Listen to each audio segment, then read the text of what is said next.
cards, 5 cards. 4. Okay, good luck everyone. Thank you. Good luck. Seat 5, Omaha, 4 cards. Small, big. What's that? Is that a race or a straddle? This is all in. Straddle, 4. Okay, straddle, 5. Seat 1, straddle 5. Here, you need to deal those here. It's 4, the straddle. Sorry. Yeah, you put the cards, please. Seat 1, straddle 4. 4, race. Seat 2, race 15. My straddle. Yeah, no. I have to put Call. Can you handle this? Me not straddling more. Can you handle Seat 5, pass. I don't think so, but let's try. Seat 7, race 57. Seat top, pass.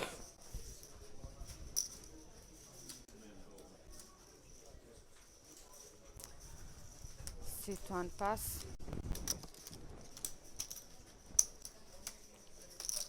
Call, pass.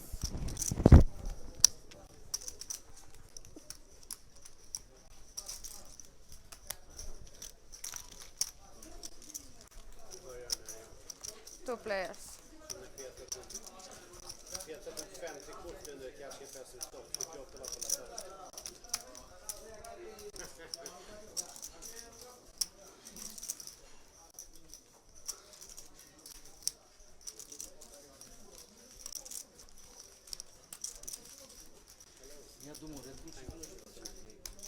Bet 125, seat 7.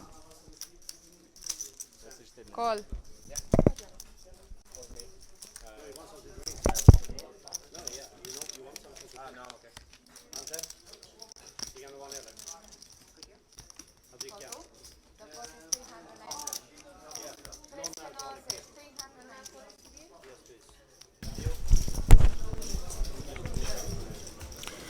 Sorry about that, guys. Had a couple of little difficulties there as we scan in on the first hand here. You can see Lucien 3-betting Peter Latera calling, flopping top 2 pair versus Lucien's 9-8 straight. So it's going to need 8, jack or 10 for Latera to improve here. In a really shitty spot, facing a 3-bet is going to be much more likely to be having hands like ace, queen, king, ace, king with spades, something along that region. So Latera needing a jack or 10 to try and salvage something out of this pot. There's the 3. I'm not sure if they're running it once or twice. Looks like twice, and that's going to be a scoop for Lucien. Straight off the bat, 3-betting from the small blind with a double-suited rundown and getting the job done there. And that is one of the benefits of playing these kind of hands aggressively. Most people in a live Polymer Omaha environment will be happy to put you on overpairs such as aces or kings, double-suited kings, any aces, in this kind of spot, and you do get the value in these situations that, if you do only 3-bet aces and good kings, you do tend to miss out because your range is a lot more face up post flop, and especially from the small blind can be very difficult to proceed. So thanks for joining us, guys, here on day 2 of the Cash Game Festival in Bucharest. 250, 500. Good to see some of you guys joining us, and please do feel free to make yourselves known in the chat. As you can see there, Lucien in seat 7 picking up that first pot. Got a couple more players joining us very shortly. Sam Clark there, you can see in seat 5, just conferring with one of the members of staff here.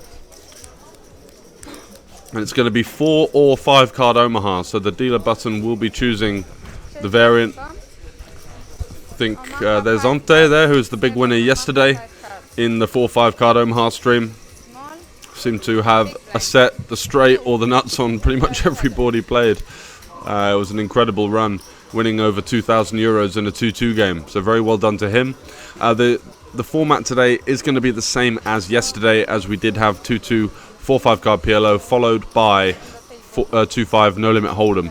It's all in euros as well. The local currency is the Romanian lei, but for the Cash Game Festival during the week we will be using the euro currency, as it's just a little bit easier on the guys that are traveling from other parts of Europe. to not have to fiddle about changing currencies and so forth. 5. Sit 3. Pass. 4. 19. 20. Yeah, more easy. Pass. Call. Pass.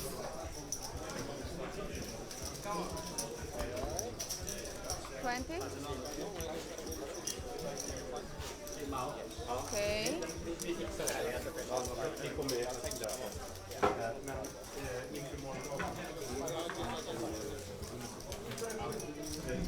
Pass. So Sam raising it up with a really nice playable hand. Does have position as well. Ace King double suited. Side cards have some half decent connectivity, and that's a rough flop for him as Andreas continues that smashing form that we saw yesterday, flopping middle set versus Sam's top and bottom. And what does Sam need here? He needs some sort of queen 10. An ace wouldn't be good either, as Andreas also has the ace. So he is in jail here with a hand that looks pretty good.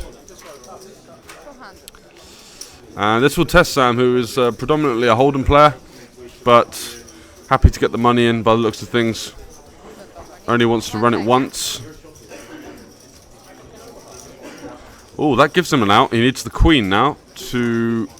Yeah, and it's a diamond, so Andreas won't like that card, but he will be pleased to see that he had a commanding lead on that flop, calling out the small blind with the ace jack jack and flopping just about the dream. Sam with top and bottom there.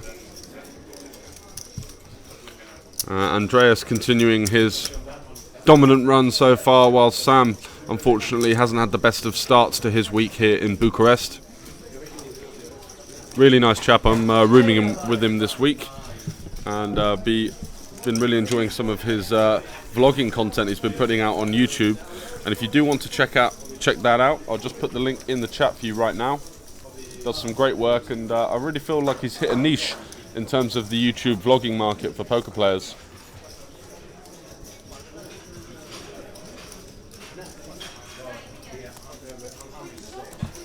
Ah, here he is. Go on then, Yubsy. How's the Fortnite grind getting on for you, pal? Oh, Connor Oldroyd. Didn't realise he'd be joining us there in seat 4. Nice fresh t-shirt, as I'm sure his friends will be happy to see. Was sweating absolutely buckets yesterday in that black getup that he had going on.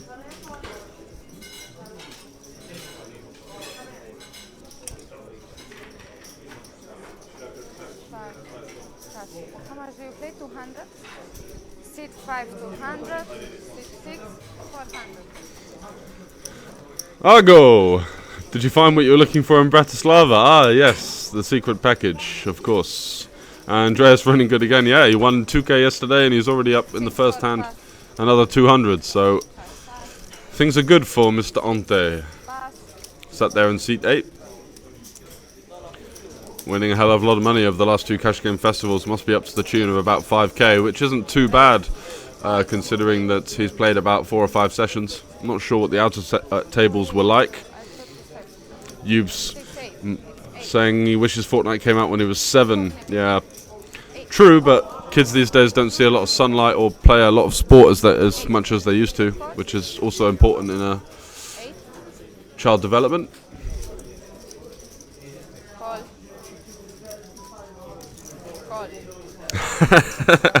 If it takes breaking a leg to win 5k in 2 stops, then I think there'd be a lot of people out there that would do it.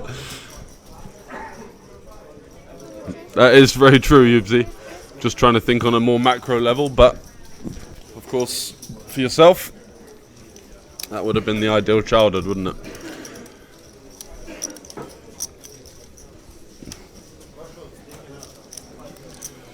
So Lucian popping it up with aces, and a load of rather speculative calls behind us is rather common for 5-card Omaha. People see 5 cards and think, hey, I've got a shot. And Latera, who defended the big blind, with just a 4 high flush draw, a low pair, and some rather speculative connectivity, is going to lead at this one on the turn. Goes for the smaller size. He is aware that he's going to be trying to get some value from hands like Ace King, hands like King 9. If he does go too big, he might fold out those hands and only get called by a better 4, which is quite important. And with the 8 on the river, just going to play some pot control, try and get that one to showdown, and wins 92 euros. And you see there, you know, for the hand that he had defending the big blind, that's probably one of the most gin flops. And due to the fact that there are 5 cards in your hand, he's only going to win a pot of like 92 or lose a big one if he is up against a bigger 4 there, or does run into a hand that dominates his flush draws or straight draws, for example. So I think it's one of those things that people get a little bit wrong when they move or start playing 5-card Omaha, or just the population in general, defending big blinds and small blinds super wide based on the fact that they're getting a good price. Yeah, fair enough, you might be getting 5-6 to 1 on your money, but you know, how often are you actually going to win the pot with such a low equity hand that really has no nuttedness?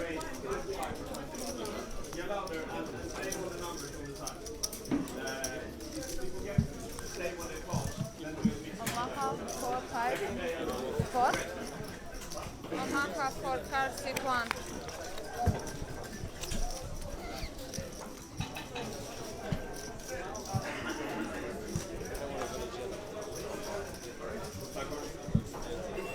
So back to the 4 card. Our man, Mr. Oldroyd, under the gun. Don't touch his cards, please. With Call? did go fully skinhead recently. Oh, gives the little dealer a wink there as he peels under the gun. You got to love it. Smooth as ever. Our Cockney geezer from the East End, Mr. Oldroyd. Call. In for 500. Hopefully he can get a spin up, as he's not been running the best of it on Cash Game Festival tables as of late. Did join us in Bratislava as well. Call. And Andreas here popping it up. He's got a 3-liner with double suitedness in the cutoff, looking to bump up the pot in position. Gets a couple of pretty loosey-goosey calls behind. I guess Pierre has a nutted draw with the clubs. Let's have a look and scan down through the whole cards here. Lucien once again flopping the best of it. Top 2 with a gut shot. Backdoor spades as well. Andreas has flopped himself a 9-7 open-ender, which is sort of the mug's end of the open-ended straight draw. Has backdoor clubs. And Laterra there, who has Ace-King, which is a gut shot to the nuts. And he's got basically a double gutter there, hasn't he? So 7, call. Pass. Lucien picking up that flush draw with his top 2. Going to lead out for 20. 2 players. And that looks like a 9 on the river, is it? Or a 6? Can't quite see there over the dealer's right-hand shoulder. It's a 6. So remember, in Omaha, guys, it doesn't mean that any 9 now is a straight. You have to have another card with it. So 8-9, 10-9, 7-9. Jack-9, of course, would be the best one.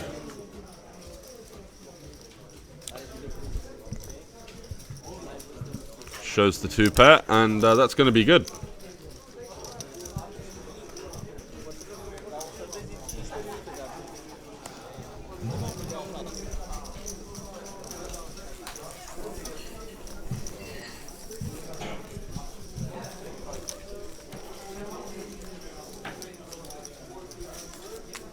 Five cards, sit 2.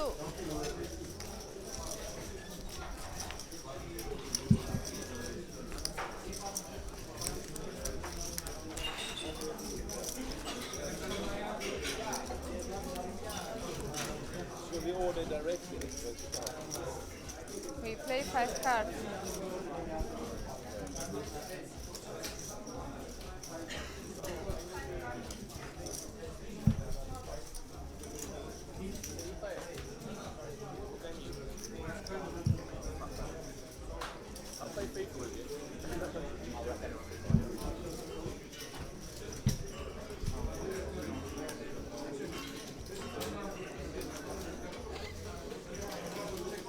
Sam there looks interested. 6, 5, Looks like 4. he's going to come in for a call. Playing 5 card now. Has himself Ace King Jack 9-9 with 3 diamonds. Nut suit, some relatively decent connectivity. Having the sort of medium pair in there does hamper his equity multi-way somewhat, because the more players that are in there, the more chance that you are going to get set over set if you do flop a set. But definitely a hand that you can be working in as a call. And so it looks like we're going to go multi-way once again, 4 or 5 people to a flop. Stefan has nut hearts, Latera nut clubs with queens. Does also have the double suited queens as well, so he's got a pretty playable hand there. And Istrate and Andreas not yet able to see what they've got, but they are both in. So 56 euros to the flop, and it's a favourable one for Stefan and Sam. Sam flopping the open ender with backdoor diamonds. Has some backdoor straight draws as well if it comes Queen Jack. He would have the nuts with Ace King. Stefan has the nut flush draw with a weak gut shot. And Latera, it's a swing and a miss for him. Even though he's got the overpair there, multi-way, his hand's not going to be doing very well at all. But Istrate looks interested as well, so it'd be interested to see what he's got. I don't really see any 10s or 8s out there, so it could be highly likely that he has top middle set or top 2. Sam making a nice discipline lay down there, getting away from the open ender. Not going to have enough equity there multi-ways, especially when 2 players are essentially committing their stack. One time. And Istrate, we've seen Stefan's hand. Let's see. Oh, he's got 3 8s. Wow. So he needs to fade everything. And that's the first board for him. Needs to fade a 9 or a heart. There's the 9, so Jack 7 improving to the straight, and 6 on the river is going to be a chop chop. 7, 6, 3, 4. Ah, you've got Jack 7, pal, but both are good.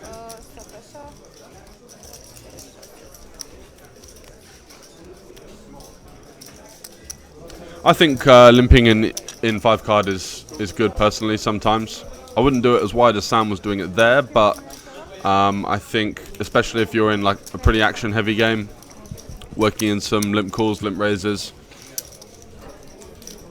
can be good.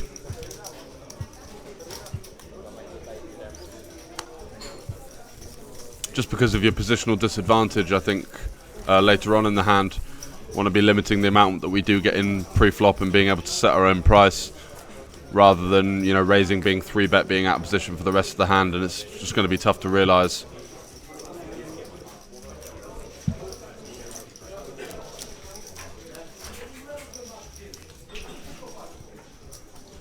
Omaha, 4 cards. C3, Omaha, 4 cards.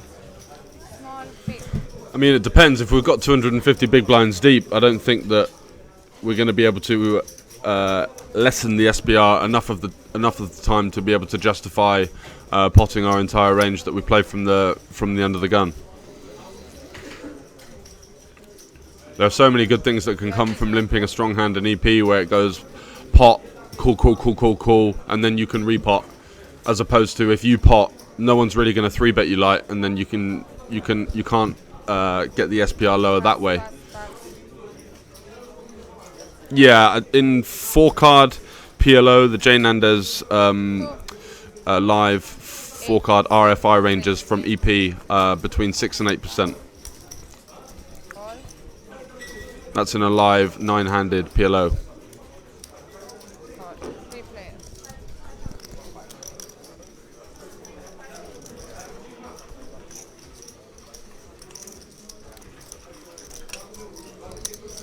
But then in 5 card, I think there are a couple more combos that you want to be adding in there as well.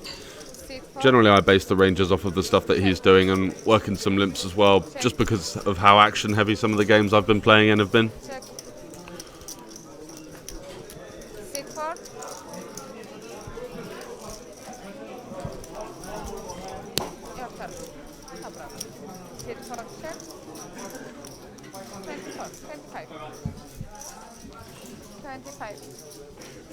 Sit 5 bet 25.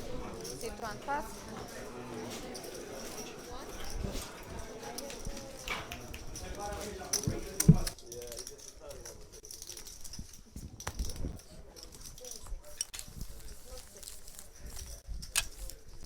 You have a new dealer. Good luck. Omaha făcut. Omaha 4 cut.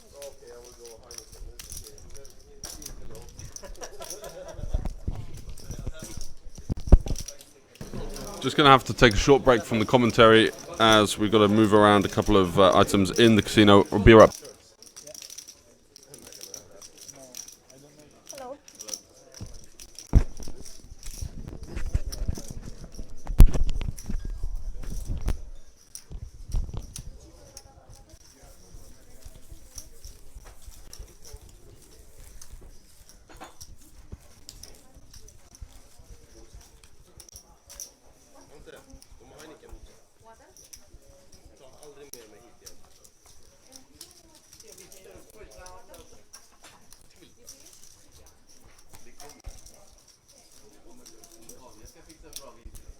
Four cards.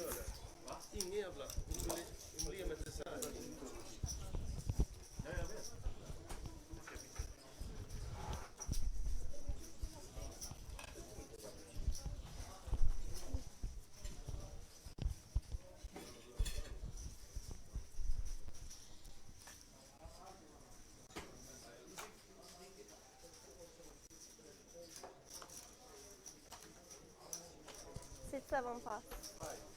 Sit 8 5. Sit 1 call. Sit 2 raise. 20. Sit 3 call.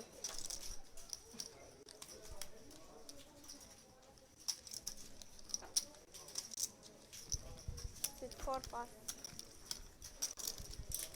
Sit 5 pass.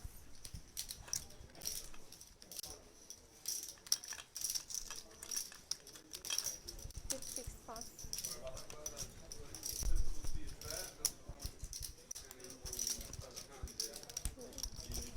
And some change, please. Some change? Thank you.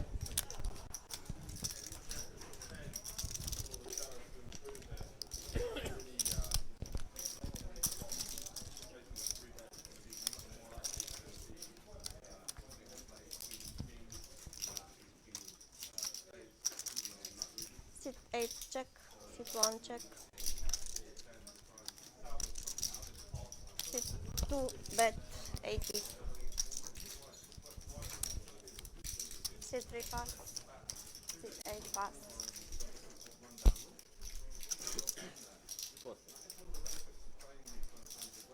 Sit 1 pot, 325.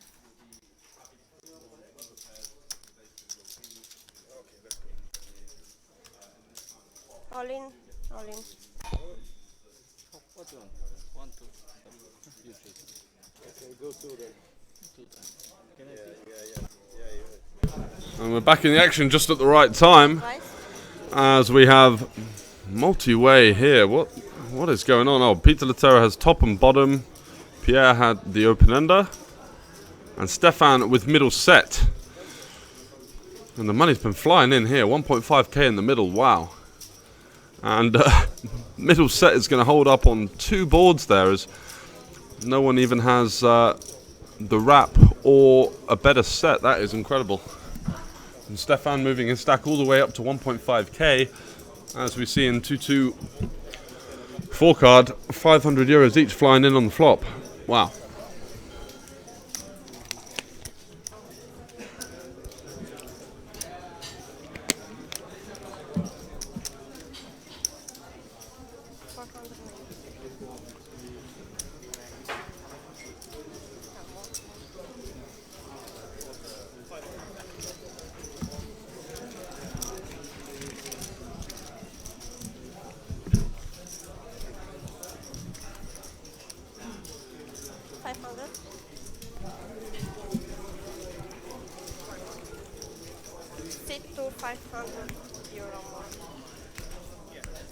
So it looks like it's going to be a reload there from Mr. Latera.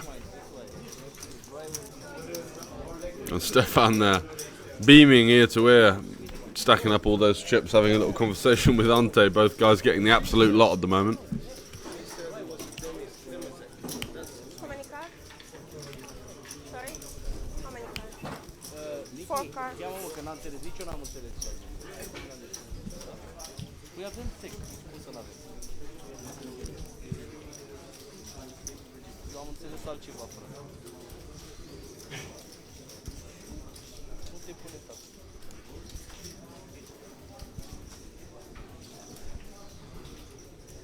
Stradă 4. Ziua pass. Go bar.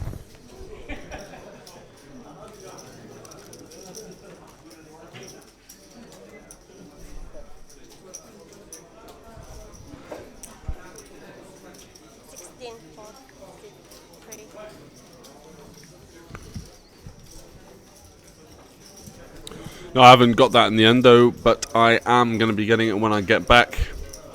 Pretty hectic week this week, commentating and playing, and then I've got 2 weeks before I go to Vietnam to get stuck into the mastermind and get started into a better study routine. No poker planned whatsoever for 2 weeks, which is going to be an interesting one because it is something that I have been accustomed to, just grinding every single day live cash. Did you hear the thoughts that I said about the early position limping stuff? Any insight on that?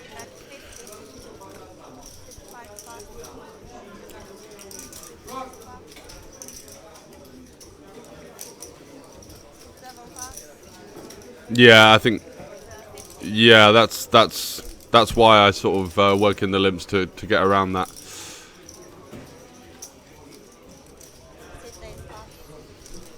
Yeah, we'll definitely do some lab stuff if you're in the 5-card streets and doing some PLO focus as well. Looking forward to that, mate. Be better to get back into a good sleeping routine as well for me. It's been sort of all over the place. 2 hours here, 3 hours there. So I'm looking forward to just sort of having a bit of time off, despite absolutely loving the game. Feeling like my game's improving every day. Definitely is beneficial to take a bit of time out for yourself and work on things off the table. Mamă, el vrea vin sec roșu. Dacă nu avem acolo. Nu sweet. Sweet am zis sec.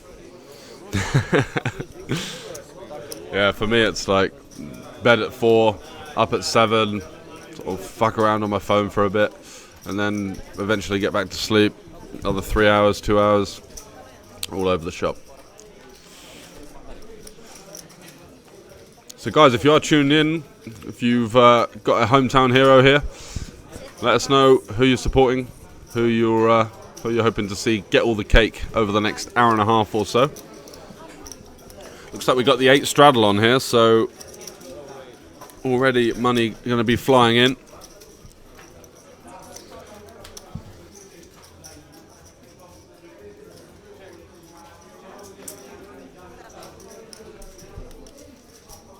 What happened to your Twitch Twitch Prime thing there? It's just suddenly gone off. Decided to sack it in. 248. Yeah, Lucian's definitely been clucking for the action here. Definitely got a Dracula-esque look about him. We are in Transylvania after all.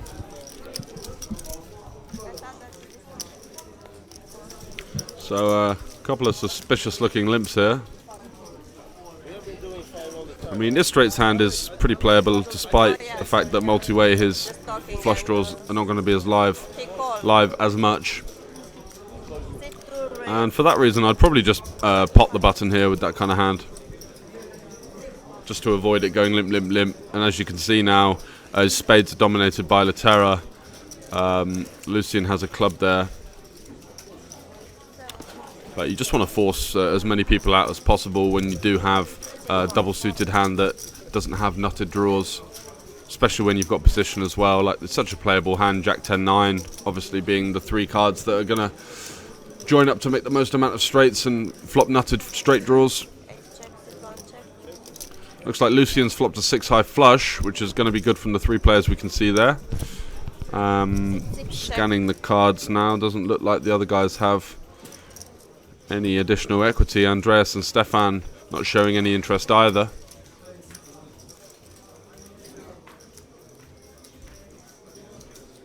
Yeah, makes sense. Check. Sit 1 check, sit 2 check. Sit check. And a deuce of hearts on the river, so, you know, 5 ways. I'm not really sure if Lucian could go for like a tiny bet here of like 20 euros just to try and get called by like a 2 pair or a set. But I think his hand will be good. The problem is with betting is that he does open up the door for someone just to use an ace blocker or a queen to just pot over the top of him. What will be a relatively cap range after the flop and turn check round. So you might want to just play it as check the side.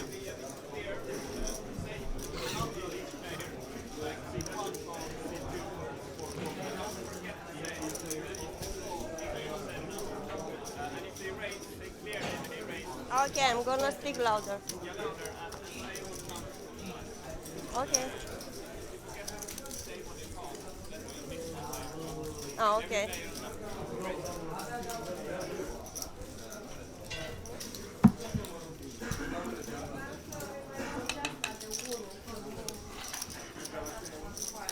As you can see there in the background, we do have the Net Bet Open running alongside the Cash Game Festival this week.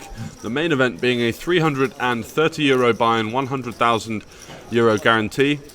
Day 2 of the High Roller is currently running as well, the €660 event, which got just over 20 runners. So about 4K up top, sorry, 5K up top, I think 3K for second.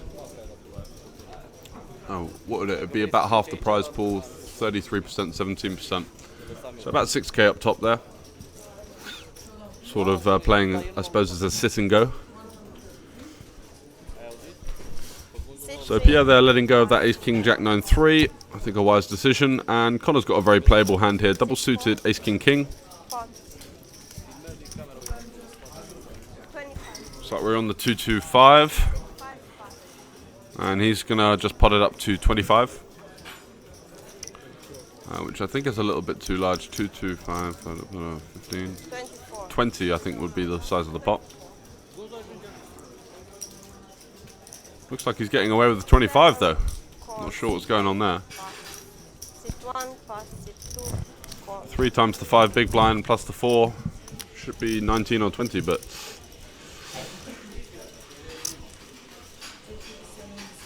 nice spot for Connor being able to get an extra few euros in there. It's a bit of a disaster of a flop for him. Latera flopping top pair with the gut shot. Lucian shows no interest either, so checking round here to the turn card, which is going to be the 8. Latera improving to the nut straight. 79 euros in there. Checks out 1 black chip, the blacks are 100. If you guys are interested in what the chip denominations are, they are just there in the chat for you now. €1 is the blues, €5 for the 5s, the reds, €25 for the greens. And Latera there improving to the straight, taking that one down with a stab on the turn.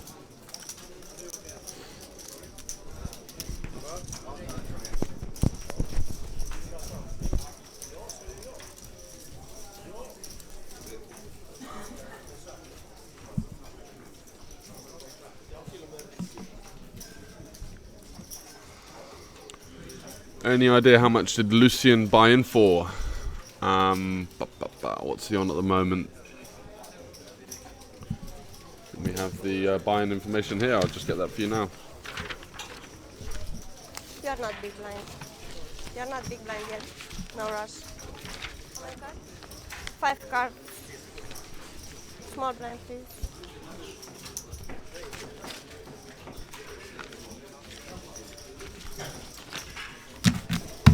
Believe 500. Stefan so far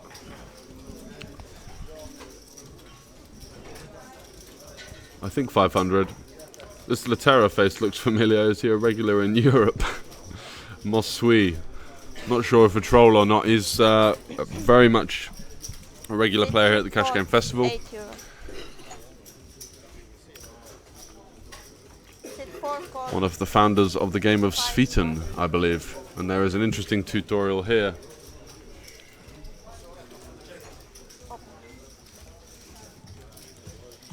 Sit 6 call. Where he goes through the rules of that crazy 5-card Omaha 5-card draw split pot game. Which is very entertaining, and looks like he's got himself a nice bottle of red wine to soak down some of the earlier losses that he's encountered during the stream so far. Some change. I'm a rogue maverick. Keyboard warrior as well. So Pierre opening up under the gun, ace, ace, jack, jack 2. Connor 9, 8, 8, 6, 4. Going to come along, double suited, middling connectivity. And a great flop for Pierre here, who flops top set. Doesn't have any hearts in his hand and does have a deuce, so definitely wants to start betting. Sit 3 There are arguments for checking some hands like aces with a nut flush draw here, just because you really don't have any bad turn cards on a board, which is in this fashion. However, Istrate is going to come along, does have top 2 pair, and it could be an absolute nightmare if we do see the 9 on the turn. Oh wow, he's raised to 80. And Pierre now double checking the cards. Yep, I do still have the nuts. Is he going to just call, or is he just going to put it back in his eye? Sit 3 call. Goes for the call, and I really like that. I think if you are getting heat from your opponent in this fashion, you definitely want to give them rope to make them think that they have the best hand, and he does improve to the nut flush draw on the turn as well. So let's see if Istrate here shoves the rest of it in.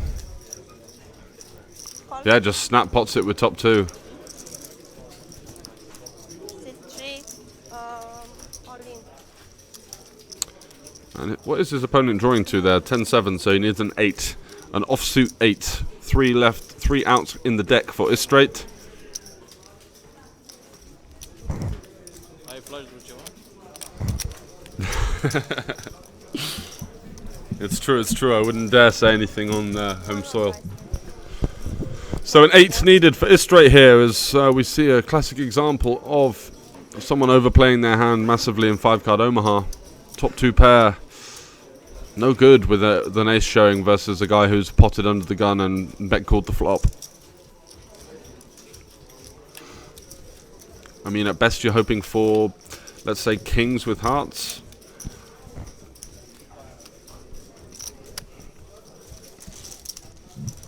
Which will still have a decent amount of equity in 5-card, as some of the side cards could have been straight draws, etc.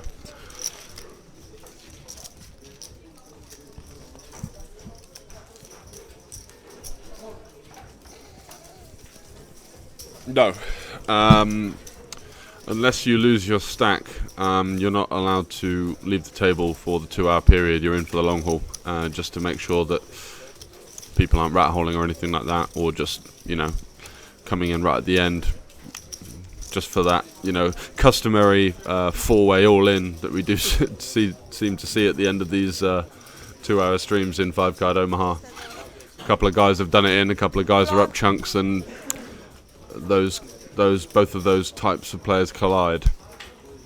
Oh no, it's okay. Just change some money. How many cards? I mean, I don't think it's going to be punishable by an awful lot. It's just kind of going against the ethics of the game, and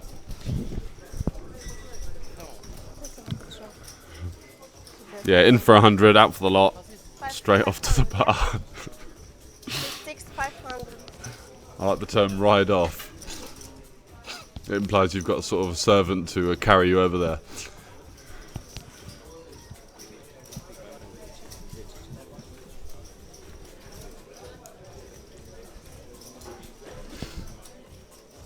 Mobility scooter. It's not getting that bad, is it? Sit 4 pass. Sit 5 pass. Right. Sit 6 call.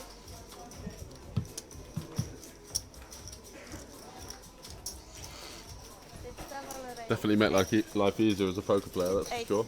call. Sit 1 raise 25. Sit 2 pass, sit 3 pass.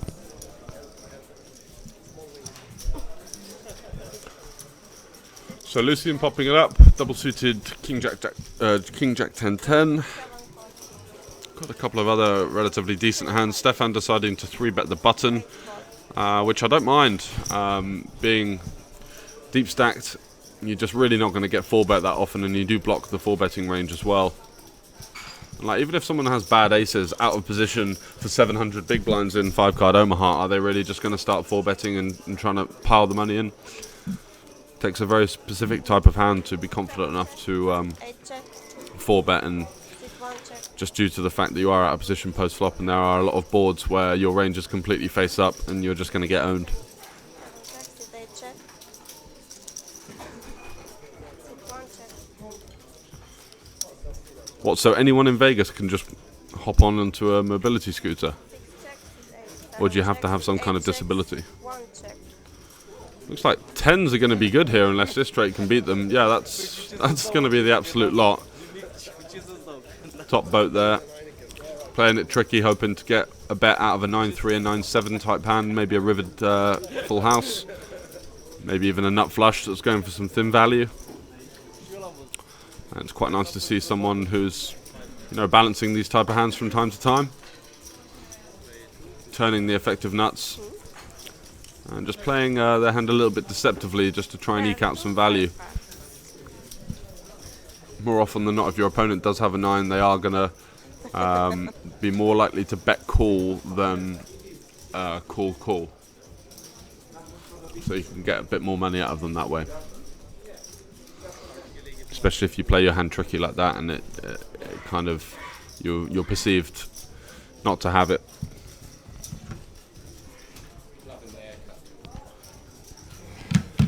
Cheers, boss. Yeah? Nice.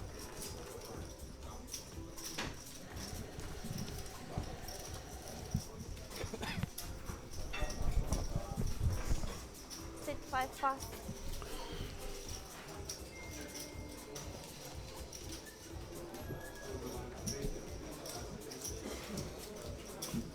Sit 6 raise 6. 7 calls, 8 call, 6. Sit 1 call. So a straight moving it up to 6. Lucian calling, Andreas calling, Stefan calling, Latera calling, Pierre calling, and Connor is going to defend with a pretty good hand from the big blind here. As I said earlier, I think a lot of people over defend from the big blind in 5-card with hands that are easily dominated by the field, whereas Connor here, he's got a decent pair, and he's got a nut flush draw and a couple of and a jack high flush draw as well, which can come in handy from time to time. Does flop himself the nut flush draw here with nut spades. Has a 3 as well, and you know, he could hit a 9 on the turn, which could also be the best hand a lot of the time. So lots of options here for Connor. Just scanning down the cards there, Andreas has himself middle set, so Connor in a little bit of trouble against that hand, but still not as much of an equity underdog as you'd think. Is wrapped around the 10 with the Jack 9 too, so any 8, 7, King, Queen improves his equity, which is good.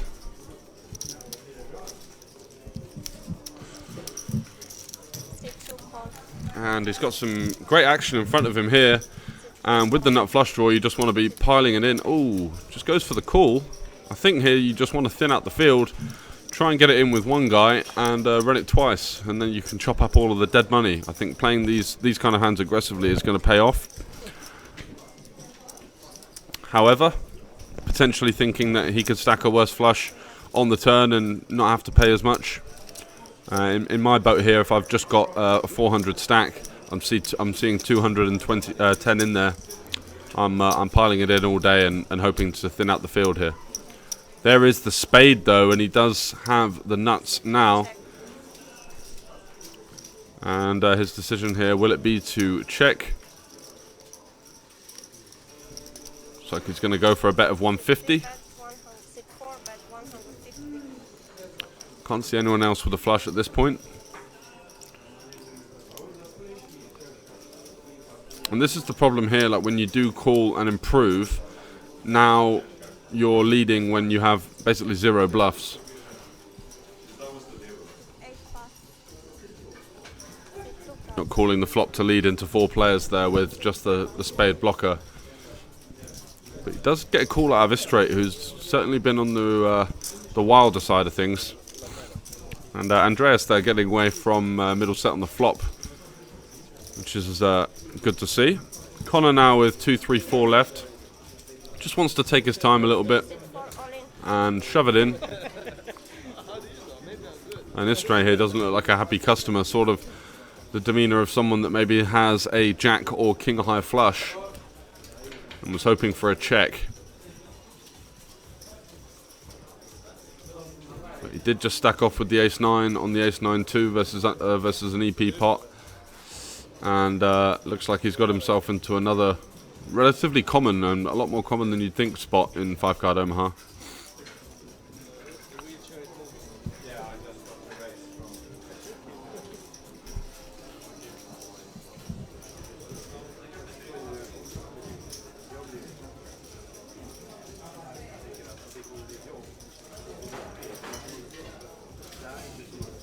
Still mulling it over. And I think what you've got to think in these type of spots when you do have that kind of second nut hand, how likely is my opponent to have the nut blocker here? And the fact that Connor led into 4 players on the turn after overcalling the multi-way action on the flop, it just seems rather unlikely that he's going to have the plan to do that out of position to then turn, on the off chance the spade comes on the turn, to then turn the nut blocker into a bluff. So I think this would be a particularly under-bluffed line. There are many lines in 5 cards where it can be a lot more likely that your opponent is less value heavy and just using that blocker. But this one here, leading for quite a meaty size on the turn after overcalling the flop, and now pretty much snap jamming it on the river. It's unfortunate news there for Istrate, as he will get shown the goods.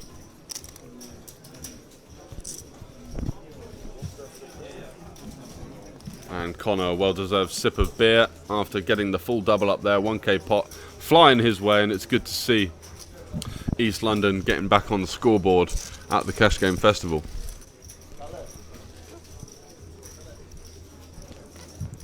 Moving up to 1,000. I think he was in for 500, so that's a nice 500 profit for him so far. And you know, there is the good chance to spin it up in these games. We've seen winners of 2k or more in, you know, over the space of only a few hours. We do the 2-hour sessions now, just because I felt like we used to do the 2.5, 3-hour sessions, and they could get a little bit stagnant, especially in the no limit hold'em towards the middle. And now with the 2 hours, we're going to see a lot more action, and Istrate straight back in there for the straddle, loving it. Good to see.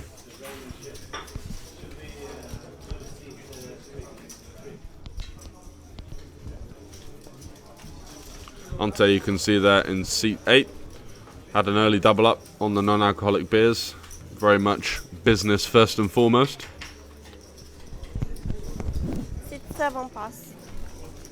Sit 2 raise 10.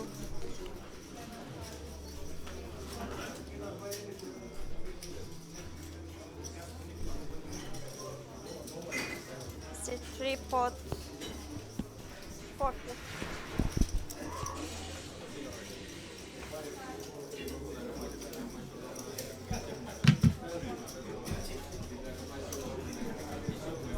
So Latera raising it up to 10 from the cutoff. 3 Broadway cards with the king high suit, definitely going to be an open. Pierre on the button there, 3-betting him to 40. Haven't seen an awful lot of Pierre apart from his top set. And Latera calling. Oh, there we can see Pierre with ace king jack 7 double suited. Certainly not a board I'd be looking to attack here with four red cards. You're not really going to be perceived to have too much 7-5, 6s, 4s or 3s in your 3-betting range.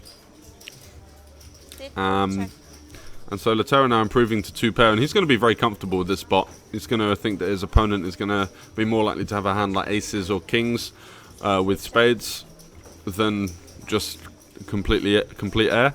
And improves now to the second nut flush on the river. C3 check. Showdown. It's going to be tough for him to get some value, as you know, his continuing range is going to be perceived to be a flush draw a lot of the time on the flop. And does check it over on the river, just hoping for a stab at it, maybe with aces, with the ace of spades that he can call off. But doesn't want to lead, get shoved on, be a bit of a nightmare situation for him. So I think he's played that hand very well. Didn't particularly like Pierre's continuation bet on the flop. I think if we are betting there with diamonds and hearts on spade club 6-3-4 board, we're pretty much c-betting 100%, and that's not the strategy that you want to be employing in pot limit Omaha.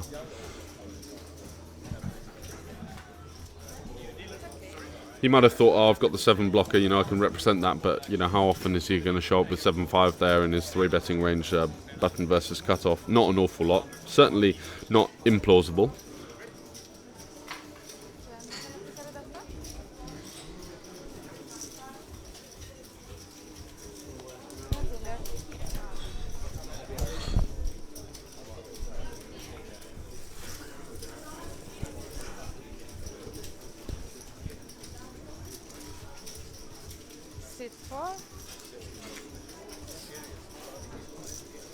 Sit 4, Omaha for cards. Sit 7, straddle 5.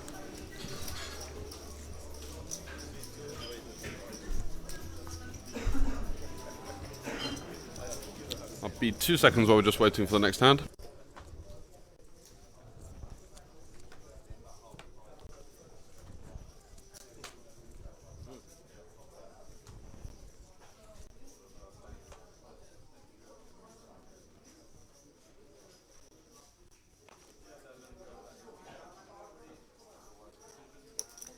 C2 raise 15. C3 pass. C4 call. C5 pass.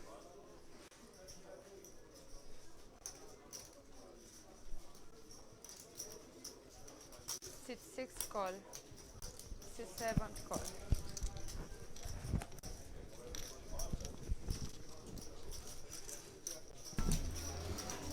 Connor picking up kings with a 10 high suit on the button, coming in for a call. 4 players. Oh, and there's top set for the man from Canvey Island. C7 check. C2 check. Yet to see the whole card information of the other players. It'd be interesting to see if he does have a 4. fortunate set of a set situation. Checks to him, looks like he's bet about 2/3 pot. C6 pass. Does have a 10 blocker and I think backdoor spades. We just need to go back to that flop if we can see it again. C2 call. 2 players. Yeah, so backdoor spades. C2 Not the best check. of cards for him. Queen 9 and ace queen getting there. But still way ahead of some of the sets on the flop. Latera giving him a little stare down there. And a 10 on the river. So very fortunate series of events here for Connor, who has the absolute nuts because he does have the 10 in his hand, so his opponent can't have quads. 120. Pass.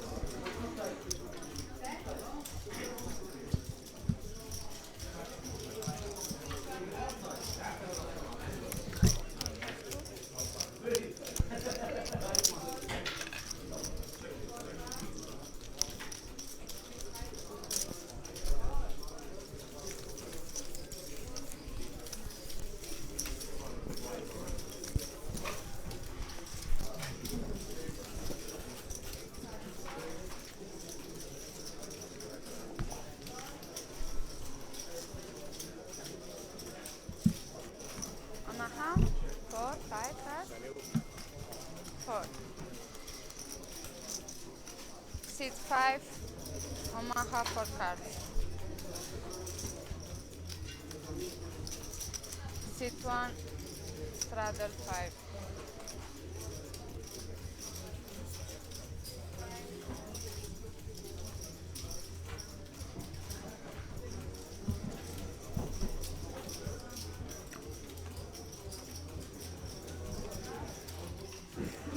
C2 pass, C3 pass,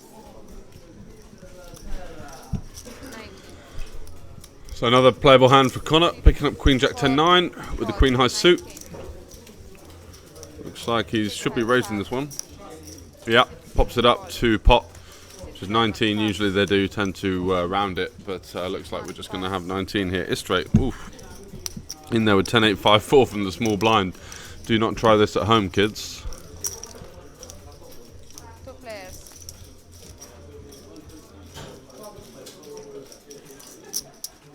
Seat 6, And decent flop for Connor. Flopping himself a nut wrap. pot check. Doesn't elect to continue on a board where he's got a significant range advantage here. He should be the only person to have aces and does have way more kings in his range than his opponent. So it's a good time to start betting. His opponent just has an 8 and lets it go, and Connor gets away with one there. I think I would have liked to see a flop bet with that particular holding. We've got a lot of equity regardless. And we do want to start applying some pressure on some weak aces and some king x, of course, that will just fold to usually one bet.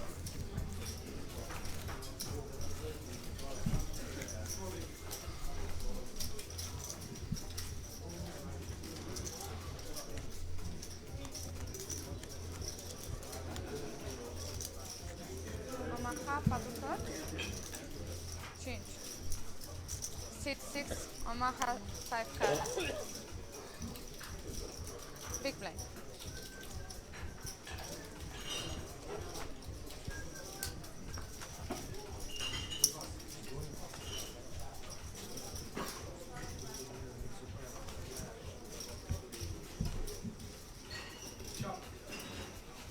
Seat 3 pass.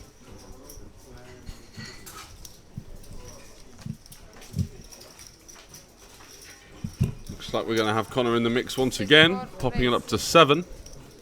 7. Queen Jack 7-6-5, winning a lot of pots Seat 5 pass. Seat so far. call. Seat 7 Sam call. gets away, and this straight there has a lovely hand. Definitely would be 3-betting this one myself versus hijack. I think versus EP we can call, but I think our hand plays very well, and we do want to push some equity and force out some of those loiterers in the blinds there from killing some of our equity. And this is the problem here, as does let in a couple of those guys, and they do flop semi well, so his equity goes down significantly despite flopping 10 high flush draw top pair with some other backdoor stuff to go. Is that okay? So Connor's going to bet 30. He's got essentially the best flush draw at the moment, and he's also got a hell of a lot of good things that can happen as well, with the Queen Jack wrapped around the 10, the 7-6 giving him a nut gut shot with the 4, and middle pair as well. So gets a call out of Istrate, who's got the worst flush draw, and Stefan comes along as well with naked kings and some backdoor clubs. 3 players. Ace of clubs is just about the gin card there for Stefan, improving to the nut flush draw with the gut shot, and has 43% equity. Connor now deciding whether he wants to continue to barrel here, Under 10. and he does have all of the aces in his range, and definitely would c-bet, especially with it being the ace of clubs. He can definitely bet the nut flush draw on the flop. He's going to get a rather quick call there out of Stefan, and the 3 on the river. Let's see if Connor can go for another bet here. It would be a great spot to turn this hand into a bluff. Get some 10x to fold, get some missed clubs to fold. The king high flush draw.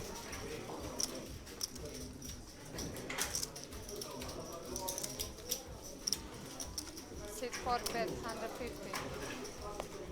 And gets the snap fold out of Stefan. So lovely stuff there from Connor with a well-timed triple barrel bluff, understanding his range advantage situation and the fact that he can get a lot of hands like the one that Stefan had off on the river to a single bet. I like him going half pot there. I think that the mistake a lot of people make is that they end up sort of panicking and going for the full pot on the river. If you really had rivered the aces full there, you would want to be trying to get some value from your hand.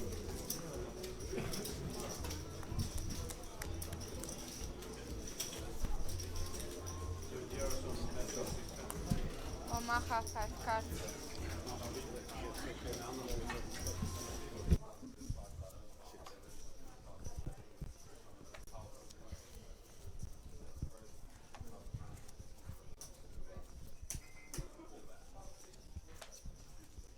City straddle 5.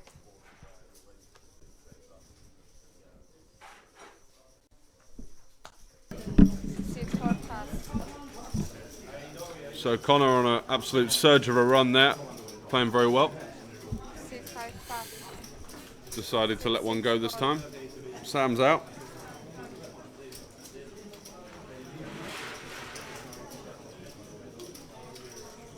Sit 7 pass.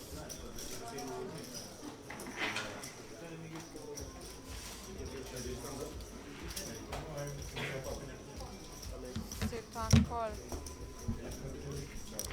Sit 2 call. Sit 3 check. 4 players.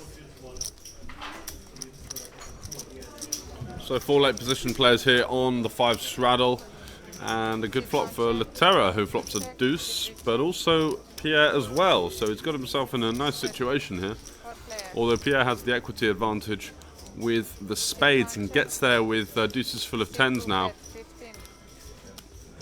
And Laterra's going to need, thank you, a queen or a jack.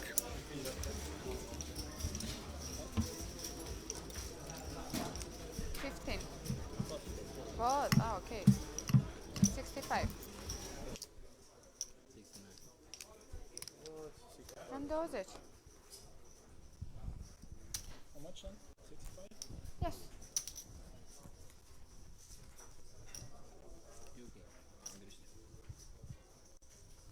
What's the fuck?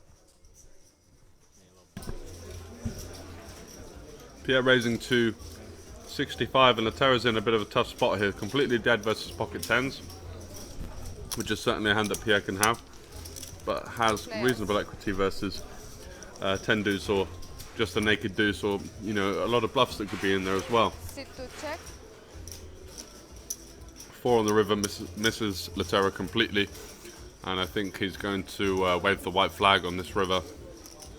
150 in there. Let's see what sizing Pierre goes for. It looks 65. to be about 78. 55, sorry. 2 greens and 5 blues.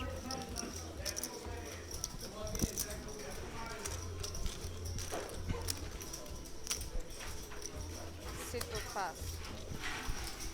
And Laterra makes a disciplined laydown there. Good stuff from him.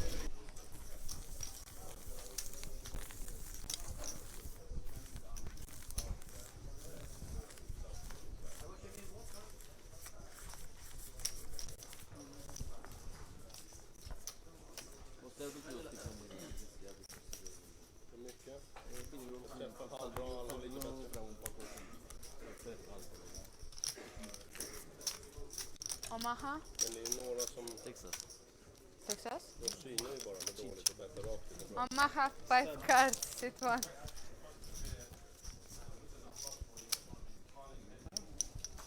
så jag checkar med bra, bettar är dåligt. Ты как здесь? Como é que tá? Não estava preparado para a escola. You have 4? Now I have 5.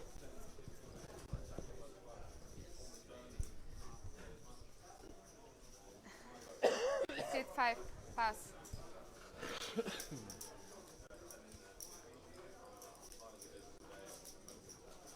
Sit 7. Raise.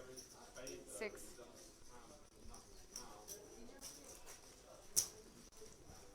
Sit 8. Raise. 20.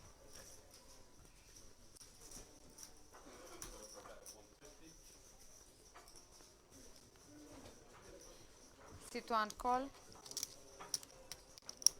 Seat 2 call. Seat 3 pass. So a bunch of very playable hands in the mix here as Andreas seizing control of the pot with that 3-bet with the aces. Ace, ace, 10, 6, 6. Looks like he's got a couple of callers as we wait for the graphics to catch up. Seat 2 check. Seat 7 check.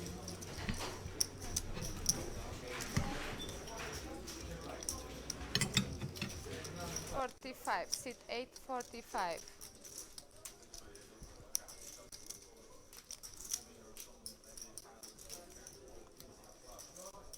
Seat 1 raise. 170. 170. 170.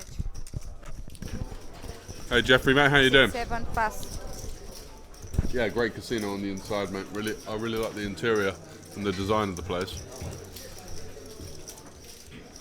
We're also running a net bet open as well, a €330 event, 100k guarantee. Just waiting for the graphics to pick up on this one, but we remember that Ante in C8 does have the aces, and that's going to be a bit of a disaster of a turn card for him. I think he had diamonds with them. Seat 8 check.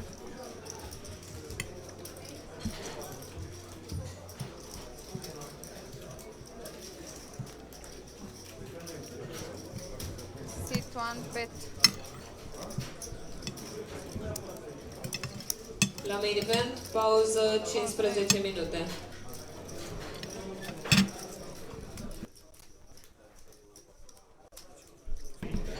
Yeah, very well, my friend. Been loitering around Europe now for almost 2 months. So looking forward to going home on Monday, but still enjoying it nonetheless. What's been your grind recently? Seat 8 pass. Ooh, and shows the blufferino there. Putting his opponent on aces and thinking, well, I'm gonna have a good go at this. I've got some decent equity. I'm just gonna river the nuts anyway, so no problem.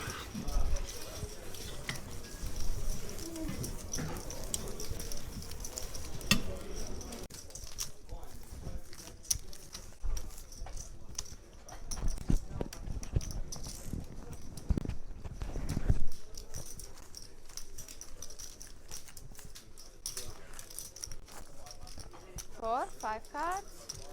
6. Ah, sorry to hear that. Too much. What is it that you're studying again, pal? Seat 2 Omaha.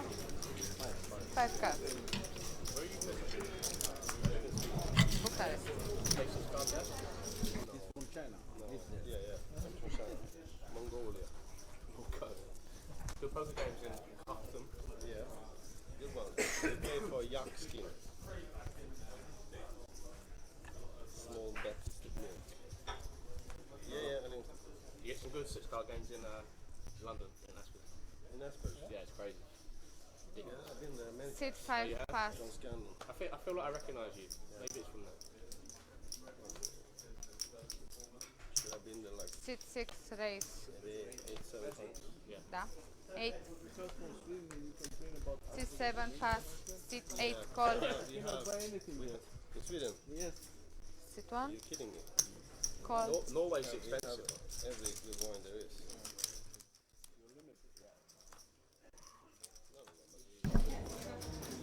is. Good stuff. Are you doing some internship stuff as well, or mostly just kind of theory and uni study?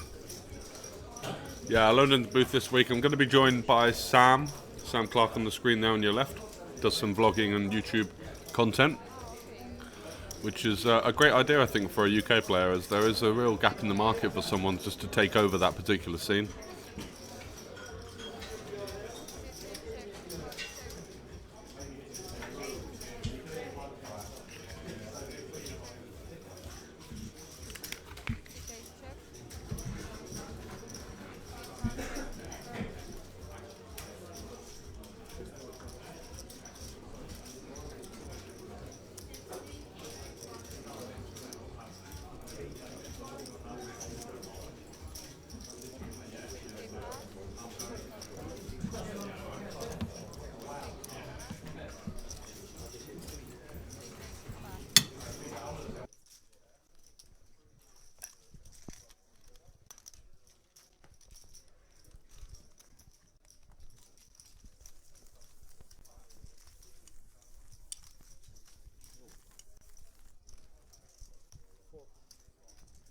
C3, Omaha, 4 cards. C7, 6, straddle, 5.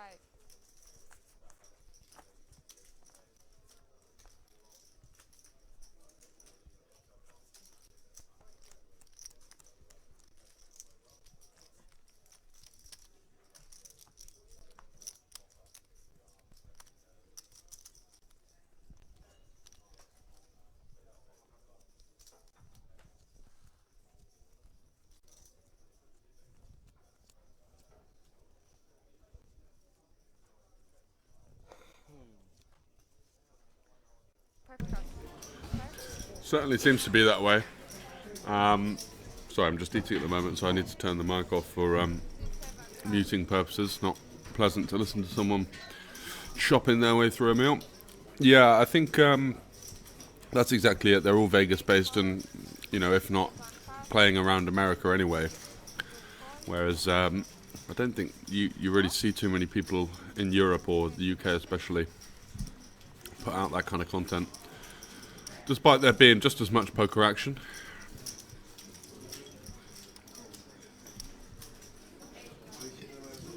No problem. C3, 4, 29, 6, 4 cards, 5 cards.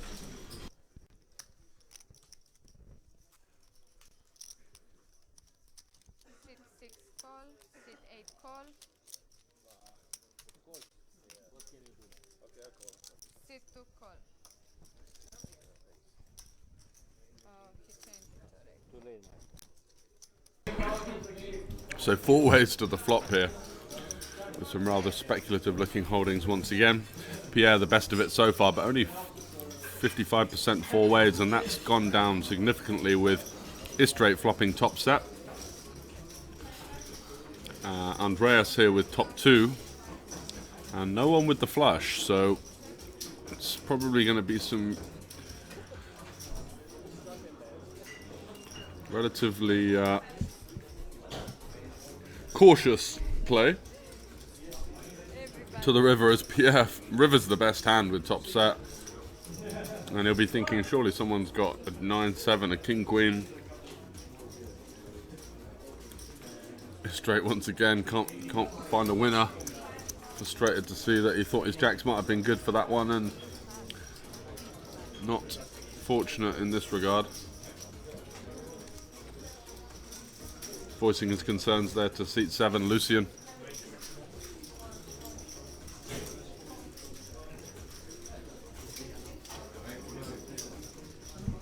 Yeah, not King's Casino or Aspers, but there's some really interesting tournament series, cash games that are running, especially places like Tallinn, Bratislava. There's some really cool games there that, it's kind of a thing, because I'm interested in doing it myself, but it's like, do I want to give away some of these goldmine games that I've found that are just sort of there for the taking?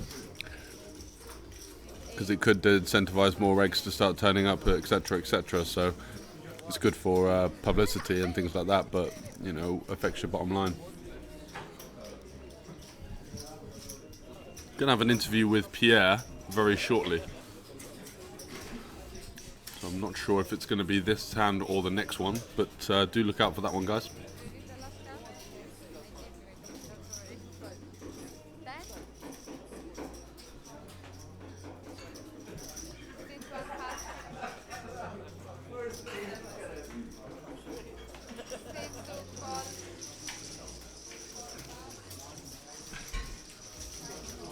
Hi guys, this is Maurits, straight from Cash Game Festival Bucharest.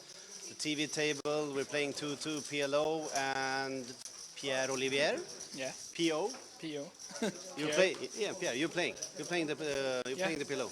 Yeah. Okay. Playing PLOs. Going well so It far. is? Yeah, yeah. Yeah, it's okay. Yeah, you got a couple of locals, a couple of guys from UK, and a couple of Swedes. Yeah. And how is the competition? Competition is okay. It's Easy fair. for you, eh? Nah, it's going well so far. It's okay, so I it's will okay. not say easy. We'll You're see, humble. but Thank you. Thank you. We will see how it goes yeah, later. of course, later on. No. So, is this your first stop at the Cash Game Festival? Or Yeah, have you- first stop. Yeah, yeah. Okay. I heard of you on the internet lately, and I was going to Romania for business, so I took the opportunity to Business and to pleasure. join. Yeah. So you're actually working when Yeah. you're here. I mean, you're Yeah, I was working during the day. yeah, okay. And now I'm you're chilling now. Yeah, Yeah. making more money on the TV table than you're making. Okay, but so are you gonna play any more TV tables or? I'm leaving tomorrow actually, so maybe is there some space for the Yeah, we're hold gonna them later? yeah we're gonna play Texas 2-5. Maybe. Could be something. Maybe, yeah. So you're a recreational player. Yeah. Okay, played a lot. How do you know? I look. No, I'm looking at the No, stream. I'm I mean, you have a playing, work. I'm playing, You have a normal job. sometimes, yeah, of course. Okay, No, of so course. you're from France, right? Yes, from France. From Paris. Saint-Etienne. Ah, okay. Saint-Etienne. You used to have a good soccer team. We have. No, you used to have. No, I'm messing with you. I'm messing with you. Yeah, it was better before, but Go back to the table. at the moment it's okay. Yeah, yeah. No, it's not. No, it is. Let's go back to the table. Is it good? Do you have a good team?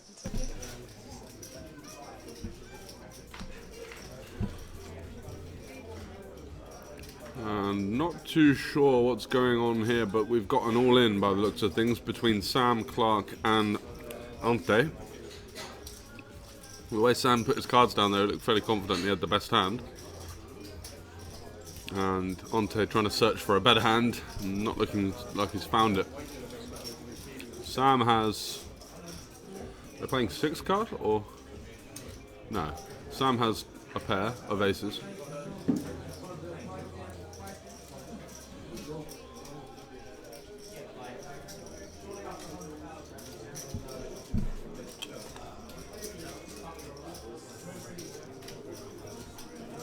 And Ante manages to find a ridiculous looking 2-pair there. Didn't even know he had it. Yeah, true, there's some really, really good games. What's Spielbank Berlin? I've never been there before. Is that good action in Germany?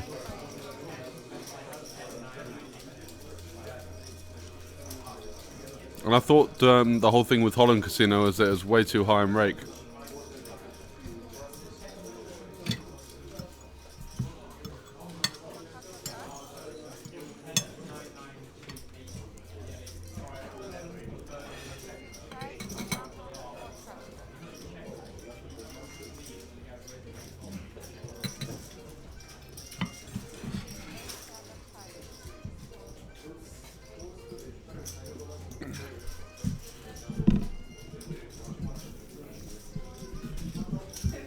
Oh, I see. So massive poker room in the middle of Berlin. Fair enough.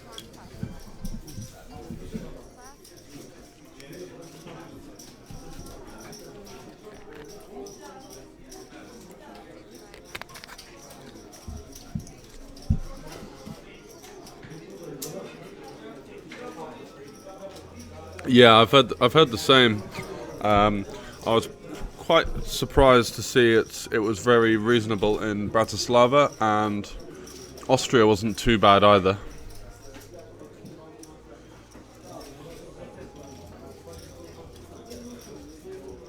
So what is it in terms of 20 cap, 5%. So 5 big blind cap. That's not too bad.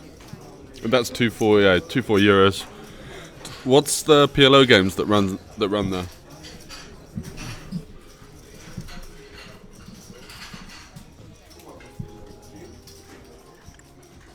$5-5, yeah, that's good. It's a reasonable stake level, and it's the same rate. So Lucien betting pot on the flop and forcing out Ante there.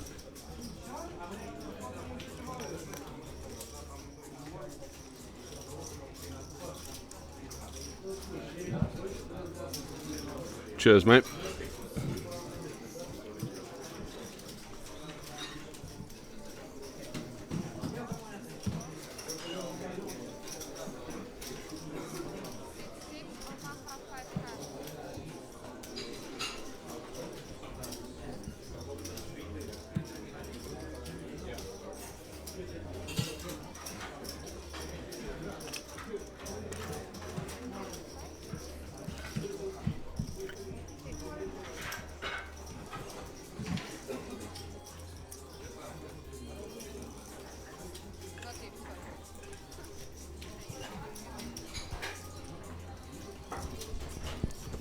So it looks like we've got a dealer change as we're moving into the last 45 minutes or so.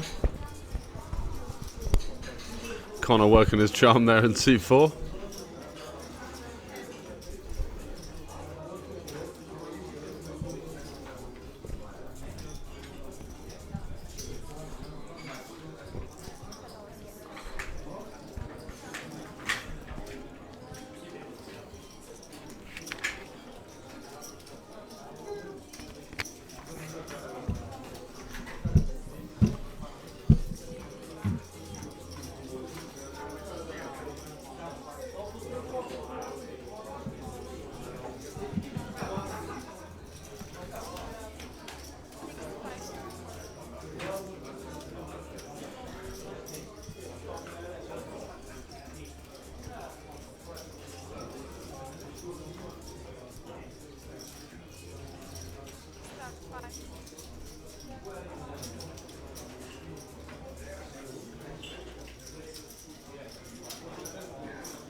Blinduri noi la main event, 600, 1200, big blindate, 1200. Acesta este ultimul nivel cu posibilitatea de late entry sau re-entry.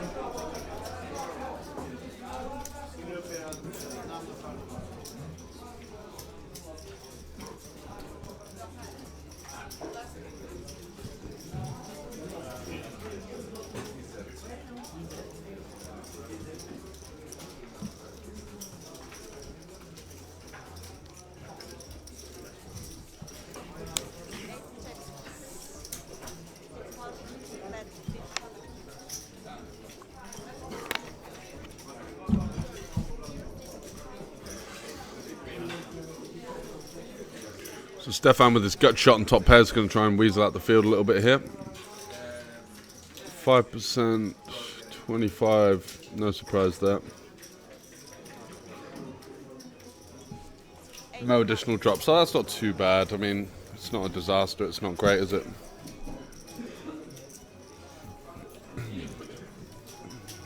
Yeah, that's a good point. What's it like over in America or anywhere else that you've played poker before?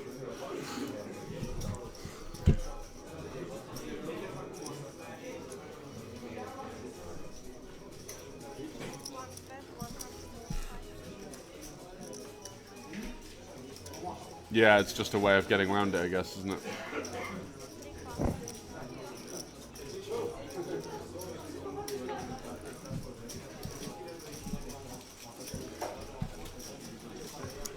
So action flying in here as Stefan turns himself an open-ender with another gut shot and a flush draw.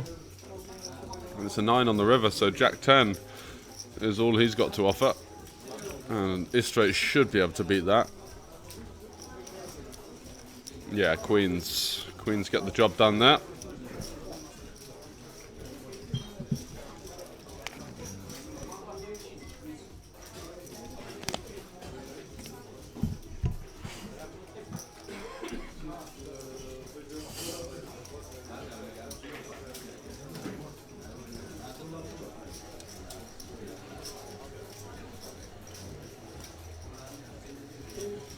Yeah, it's straight there as it's been an interesting player, that's for sure, Jeffrey. Not someone I don't think we need to go too deeply into the strategy behind the reasoning for the decisions. Huevos Rancheros, and currently in Mexico City, where the game is 25.50 pesos, and they take 50 out of every pot over 250. So what's that? 20% rake if it's a small pot. Oh, if it's a 5 big blind pot, they just take 20%, and then... Oh, so it's just one big blind, basically. So I'm just trying to work that out. We have 3 seats available for the TV table. It will start at 9:30 p.m. The game will be Texas Hold'em, blinds to 5, minimum buy-in €500. Wow, that sounds juicy.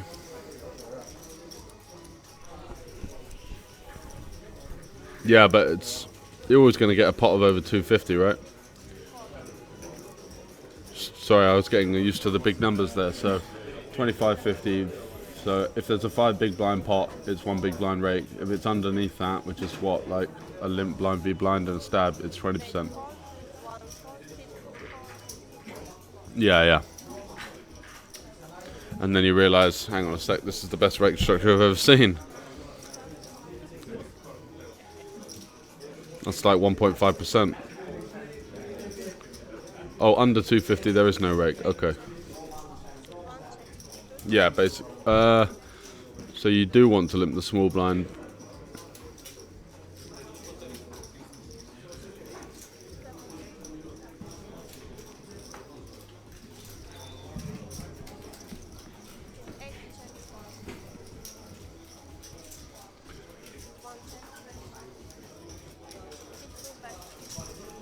They take 3% of your winnings when they cash out.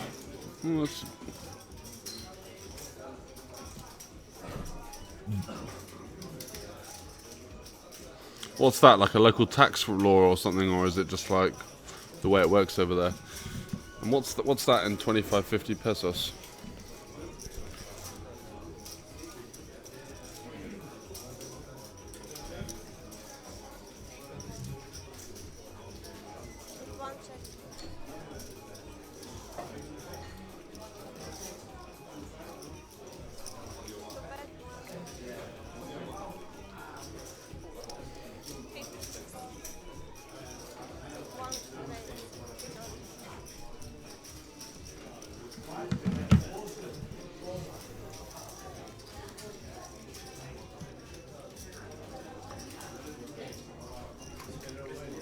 Awkward spot here for Latara with the second nut straight, facing a raise from Stefan to 300. Flicks it in and gets shown the bad news. And despite the fact that they're sharing some red wine together, might not be friends for too much longer after that one. Ouch.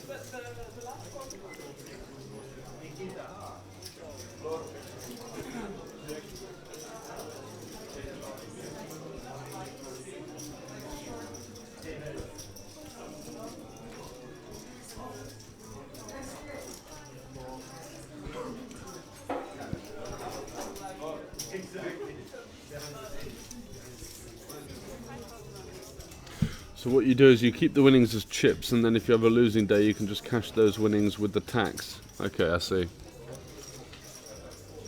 But they're keeping like an eye on how much you're in for and out for all the time.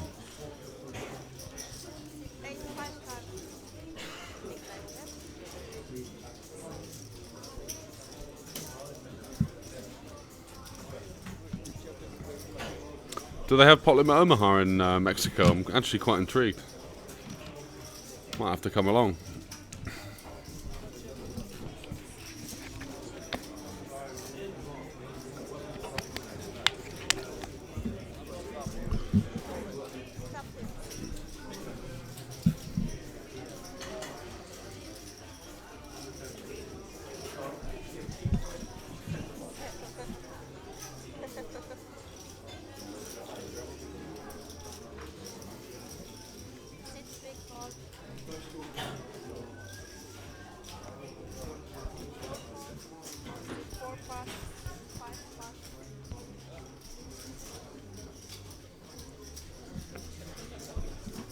It's like middling.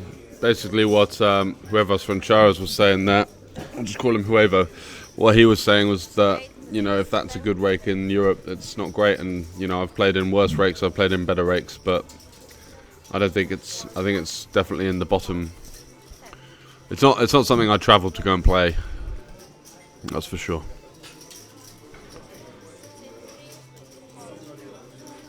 They had some fantastic PLO in Colombia though. Yeah, PLO games are pretty much good anywhere, to be honest. It's really, really tough to find a low to mid stakes PLO game that's solid these days, just because it's so far behind No Limit Hold'em. Great flop for Andreas here, flopping second nut straight with the nut flush draw.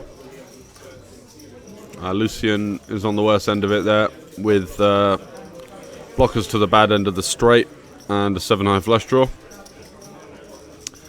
And Pierre has the nut straight with a redraw to a better nut straight. So money's going to be flying in here between Andreas and Pierre for sure. But he does just call with no backdoor flush draw, no backdoor flush draws, looking to navigate himself onto a safe turn card and then get the rest of the money in there, which he does find in that 7 of diamonds.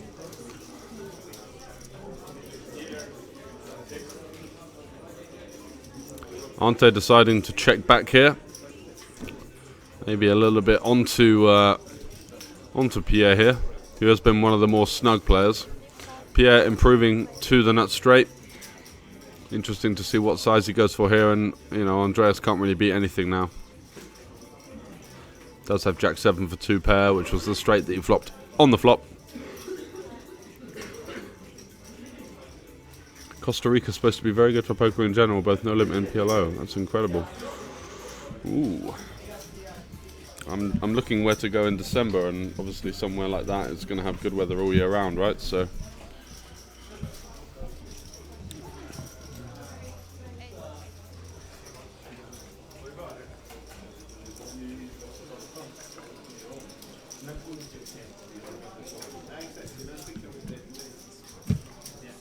yeah, we'll do, Jeffrey, we'll do.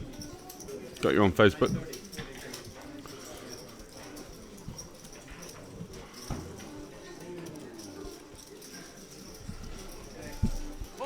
As you can see there, the VPIPs very high for both, pretty much everyone on the right hand side of the table there, Istrid and Andreas, Laterra and Pierre, Connor and Sam playing a little bit more conservatively. Good to see the old droid there with the beer in his hand.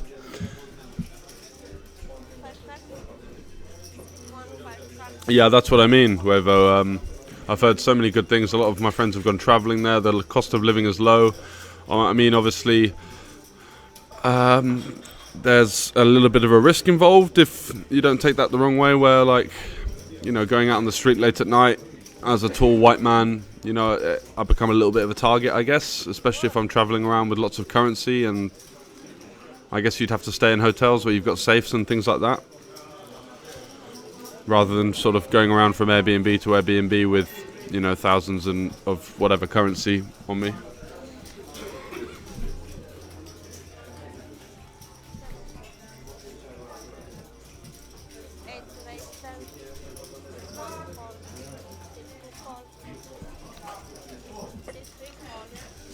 So Andreas popping it up here with the double suited ace 9-8-7-4. I think it's a really nice playable hand from the cutoff. Looks like we've got some straddles in the mix. Connor is on the... No straddles, sorry, just a pot-sized open and 4 callers.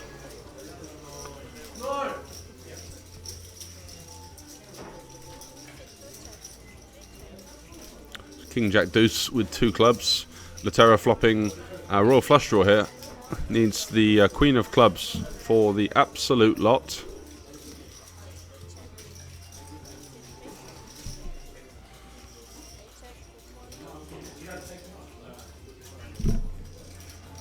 So it gets a bit of a nightmare. Oh, finds the rivered pocket 3s. Might go for a little stab at this one. Looks to be somewhere in the region of about 15. Pierre, who's reaching for chips now. Looks like he may be putting in a raise here.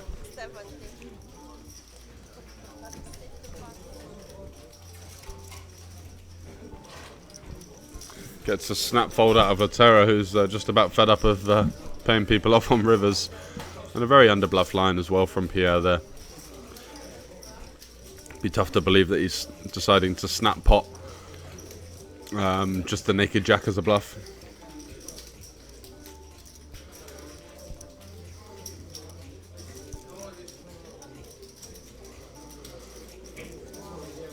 What's Mexico City like as a destination?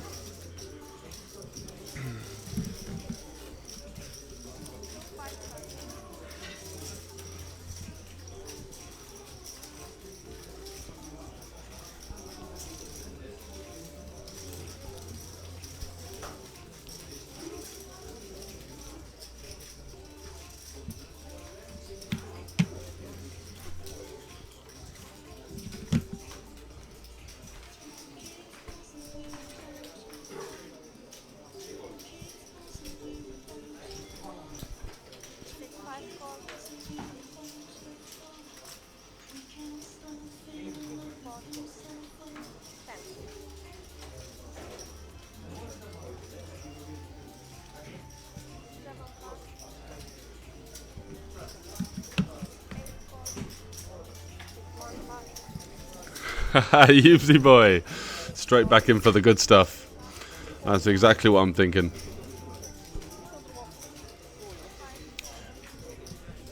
Start in Mexico City, head down through Guatemala, Honduras, Panama, get to Colombia.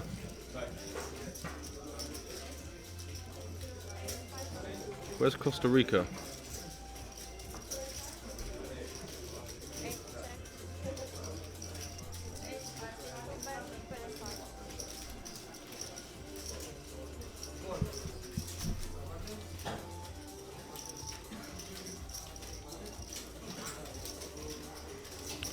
Bogota, Medellin, Mexico City, Lima, and San Jose. Okay.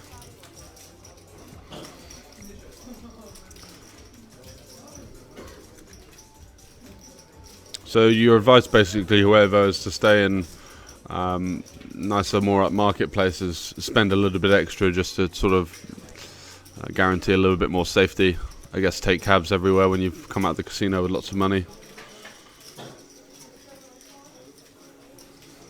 Panama City, okay. Where's Costa Rica? I'm just having a look on the map now, I can't find it. How many cars? Oh, it's between Nicaragua and Panama. There we go.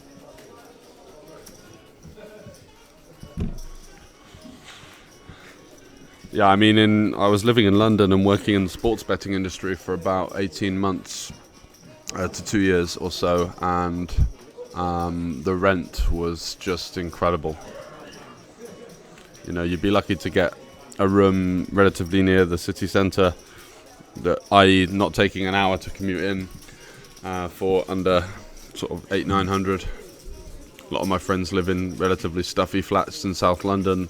They've still got to travel an hour door to door each morning just to get into work, even though they are in London, which kind of defeats the point. And, you know, over half of their disposable income is going on rent and living costs.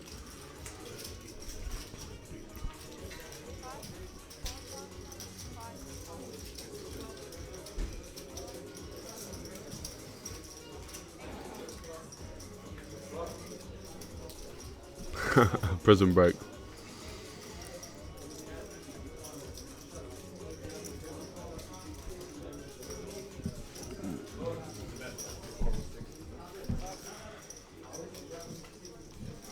So it's straight. Andreas and Laterra in there, and Laterra flops the absolute lot with top set and the nut flush draw.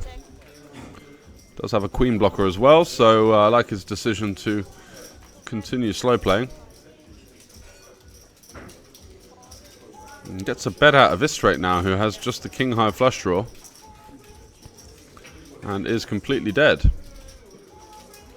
Jack on the river's about the worst card in the deck for Laterra, and Istret has king X, so is he going to decide to turn that into a bluff here? I think based on the way that Laterra's played this hand, having checked the flop, he's going to have to call this bet on the river. Oh.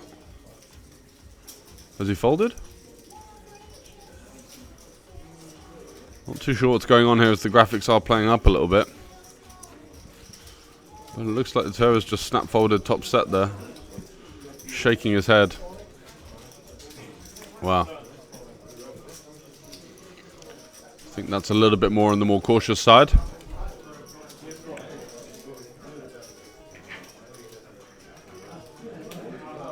I've stayed in a nice area. Bogota, and had a private suite in the kind of hotel rented suites that was like $350 a month all in. Oh my word. That is ridiculous. Especially if you're playing the same stakes as you'd be playing over in Europe anyway. Just means that your sort of like life win rate, as in not just what you're winning at the tables, but how much you're actually clearing month to month, is going to go up substantially. Oh, that makes sense. I didn't realise Uber was worldwide.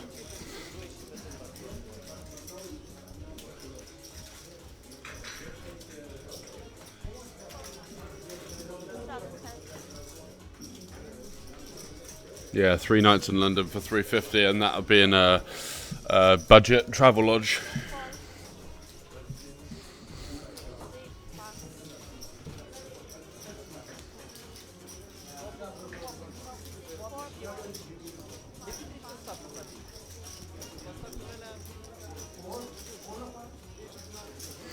It's just ridiculous, isn't it? 100 a night in the Holiday Inn. What for basically is for the stay in Cash Game Festival, a bed just to crash in and then get back in the action.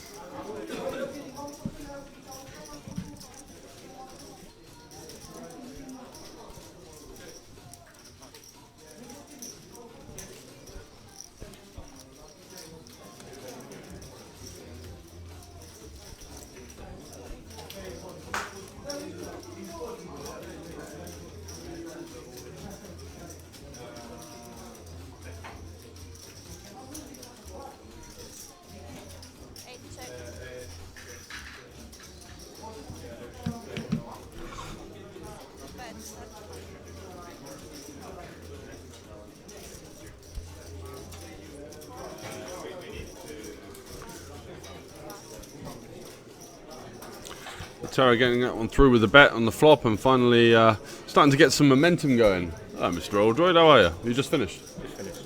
Okay, so not too far away, guys, from the end of the stream. Looks like we're going to have about 4 or 5 more hands to go.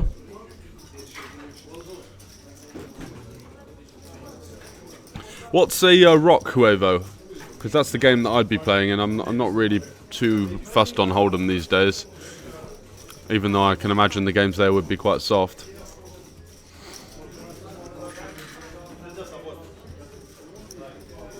Is a rock like a Mississippi straddle or something like that?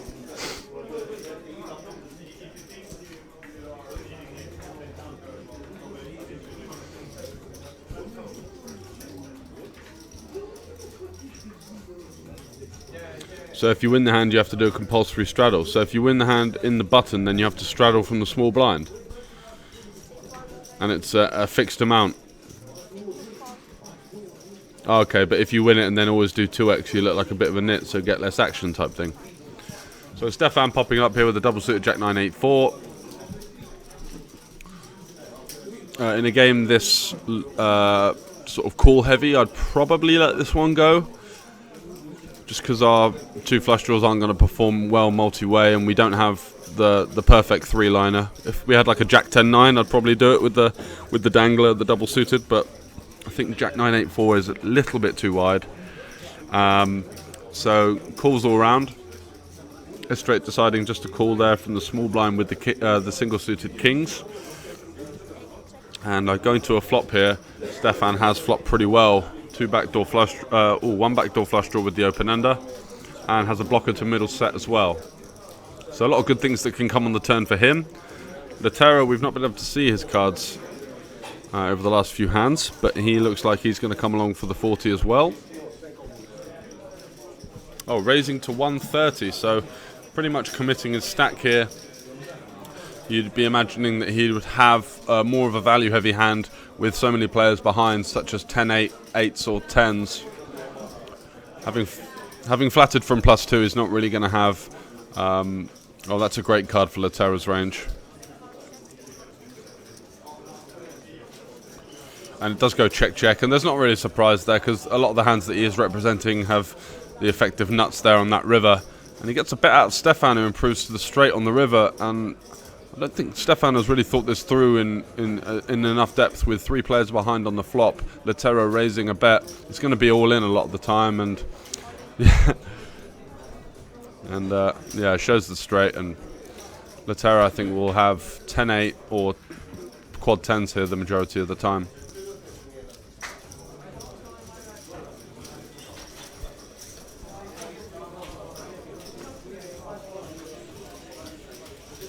Yeah, you are, Jeffrey, that's right. But he won't know that they're not registering, I guess.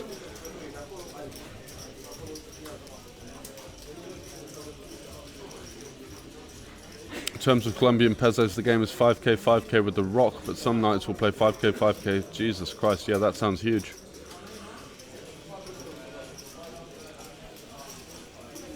What is it like in places like that if you'd go over there as like a tourist and start playing as a reg in the game? Would they get a bit irate about the fact that someone is taking money out of the game, or is it just like a casino game?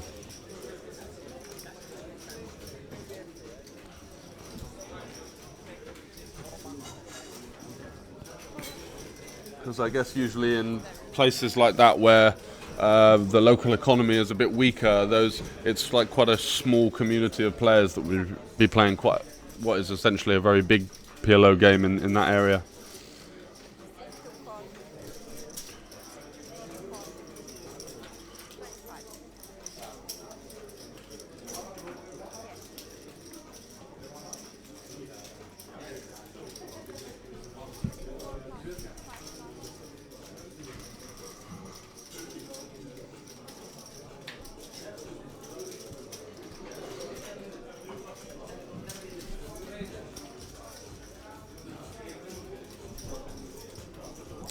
That's a really good point, actually. I hadn't thought of that, because when I played in Vietnam and just places with like a bit more of a severe distribution of wealth in their sort of local community, you do tend to just end up playing with the guys that don't really give two shits about the money either way, which is obviously a nice spot to be in anywhere in the world.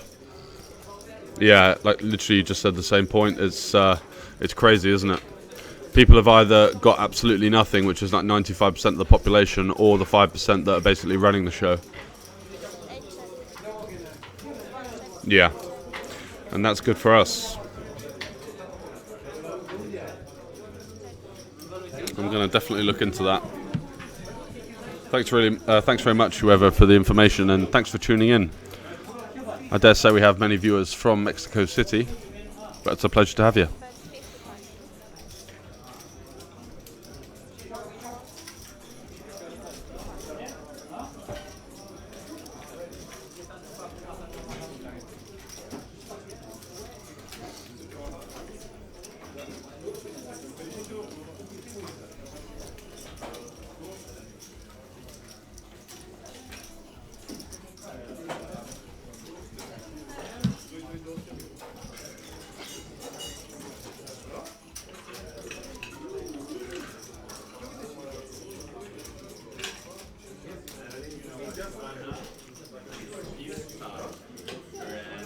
I'm going to Cambodia in a month's time, Jeffrey, so I'll update you on what the games are like over there. As we do go back to the turn card here, seeing an array of hands. This straight has bottom set.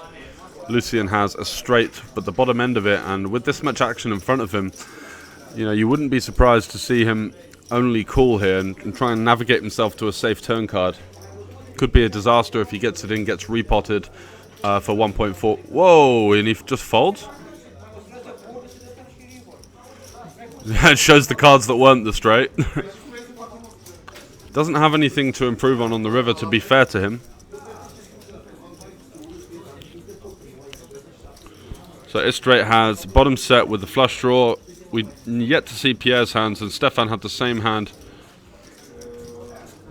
4 on the river, and the bottom boat there for Istret in seat 6.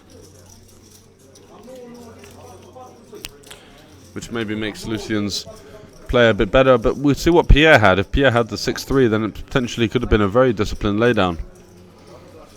It's a very tough spot.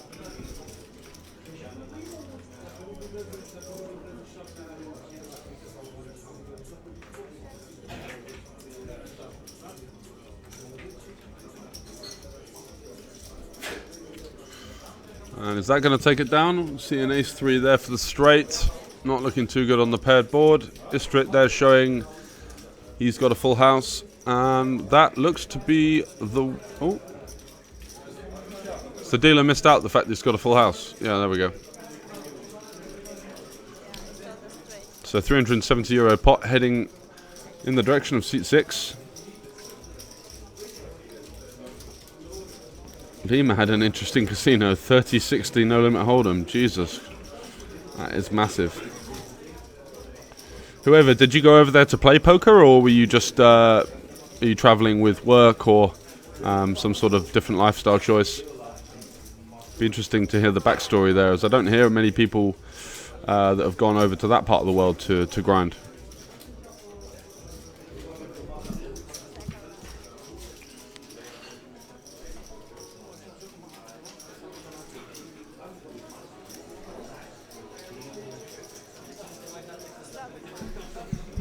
And Maritz there, we call him the Grim Reaper, as when he turns up in the background, the game is usually coming to an end.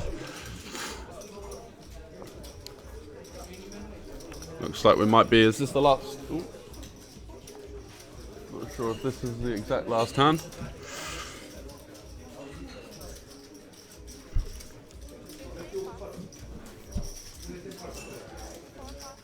Oh, great stuff. Do you have Instagram or anything, mate?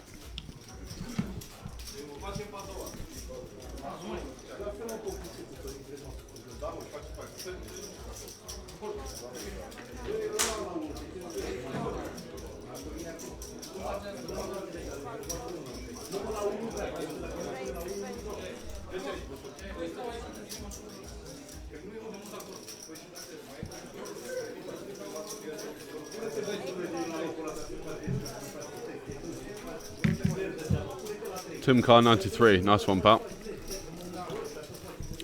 So Laterra popping it up here with the double suited ace king queen, really strong hand. It's going to perform multi-way in these kind of loosey-goosey environments. Does flop pretty well. Backdoor straight draws, 3 overcards, gut shot to the nuts, and the nut flush draw, of course. And Andreas here is just got top pair and not a lot else to go with it. 10-9 for a gut shot, but has players behind.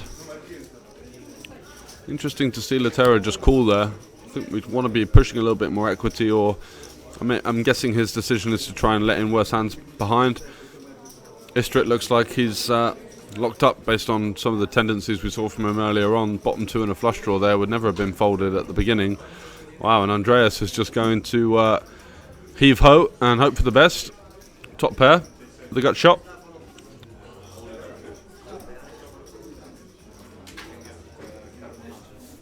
Yeah, I mean that's what I mean. I don't think there's much on 2+2 or anything either. I haven't seen a whole lot of hype about South American games. I was trying to build my Instagram profile and they banned me from following for a short period of time. So I'll just have to direct message you. 2 times, yeah? I know that I have to go to the store if I have more than 3 times. I know. I know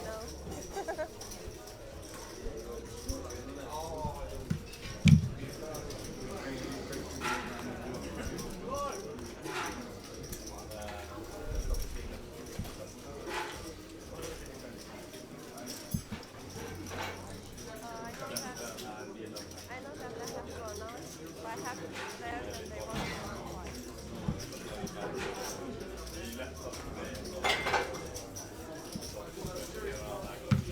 Turn card is an ace, improving Andreas to top 2 pair, and I don't see a king 10 out there. Not sure what Stefan's hand even is yet. Laterra improving to the nut flush on the second board, so he's going to take that one, and he does have ace queen on the top, so and he could be scooping all of them here. There's no king 10 there for Stefan. What's his middle card there? 10 10 or 10-9? 8-9. I think Laterra's winning both boards there with top 2 on the first and the nut flush on the second.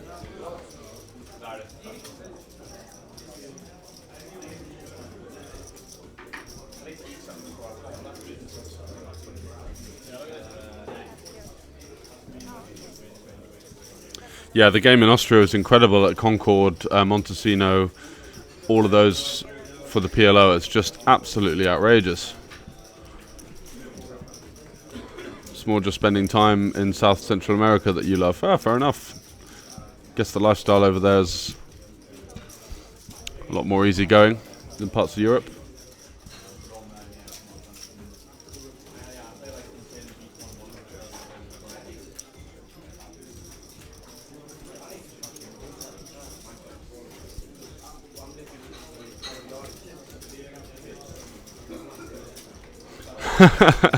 Zero pro 5-5 game. Yeah, not many pros, I guess, are camping out in Switzerland or a skiing town anywhere, really, just hoping for the weekly 5-5 game, unless it's that good. Free lift pass and all that jazz on the boys.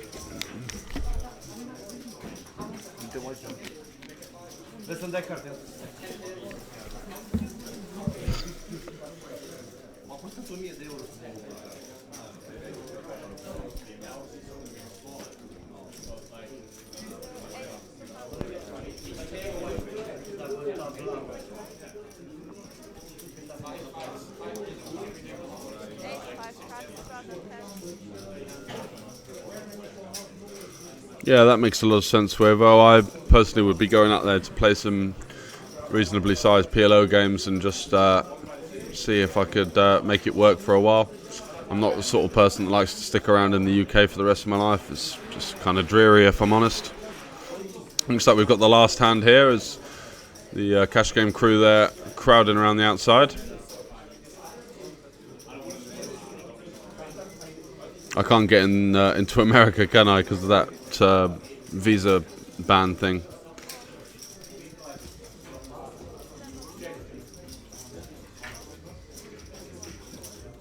Yeah, I can't afford to play 2K now, and I don't think I'm good enough either.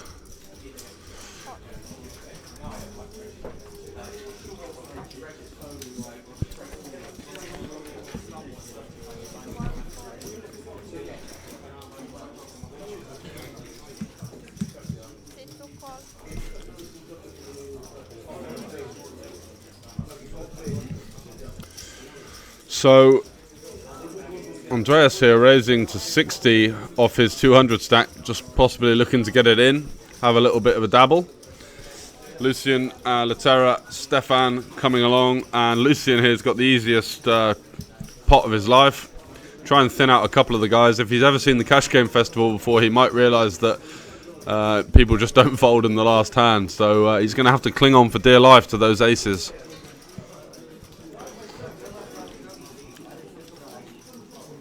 So still trying to work out what the pot is. 60 times 3 plus 4 should be somewhere around 400, is it? 360. Not including zone 1.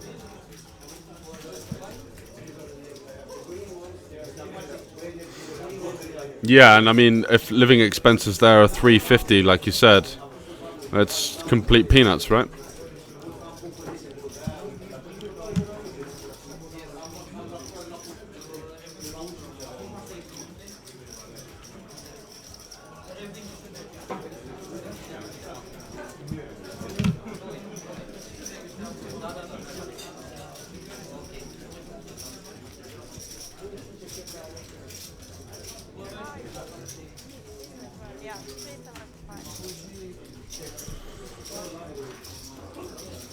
So we know that Lucien has potted. Laterra is not going to gamble with that hand, I don't think. Having spun it back up to 1.7k, winning that huge three-way all-in. Stefan's going to gamble. He's got actually not that bad of a hand to gamble with versus some what should be strong ranges, but it's still a bit of a dust. He's straight now deciding whether he wants to go for it, just with a pair of 4s. And let's see what Andreas is playing with. He might even be blind just on the 200 spin.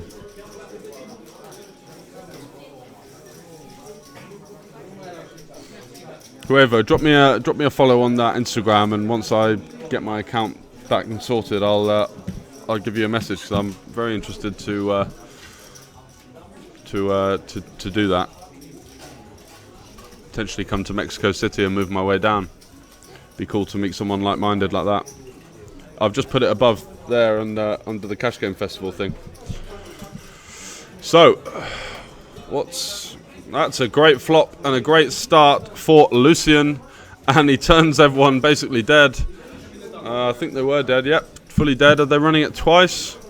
1.7k pot. Okie dokie. Yeah, no one had a 7, so he had the full win on the turn.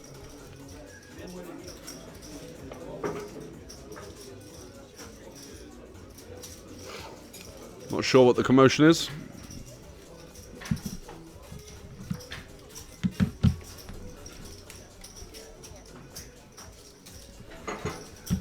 Okay, so one more board. And that's a good start for once again for Lucien once again, who flops a wrap. Oh, what's going on here? Dealer's now shuffling the cards. The burn cards are going back in from the last hand. Bit of controversy about this. What's going on? Why is the burn cards going back in? So there wasn't enough cards in the deck, so they had to reshuffle them.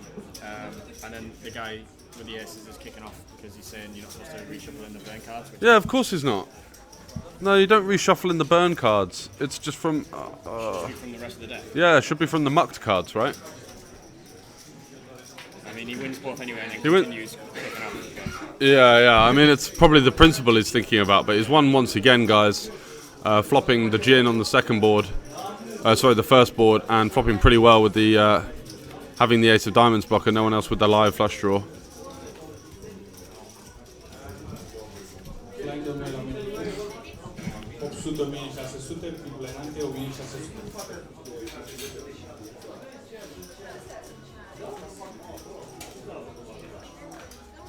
Înregistrările pentru acest turneu s-au închis.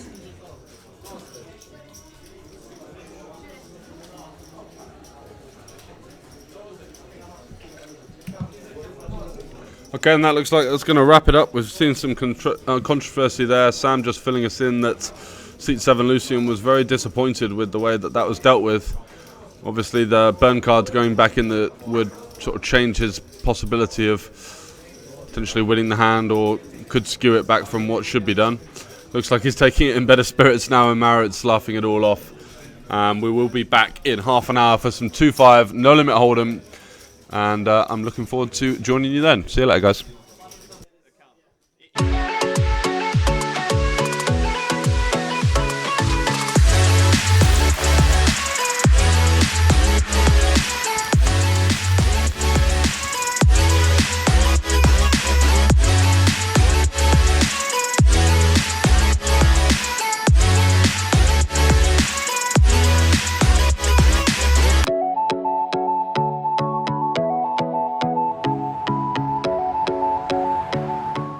Cash Game Festival in Bratislava, day 5. And you still have a chance to join it.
Cash Game Festival. It's Cash Game Festival. Cash Game Festival. Ladies, girls and boys and men, don't ever miss the Cash Game Festival.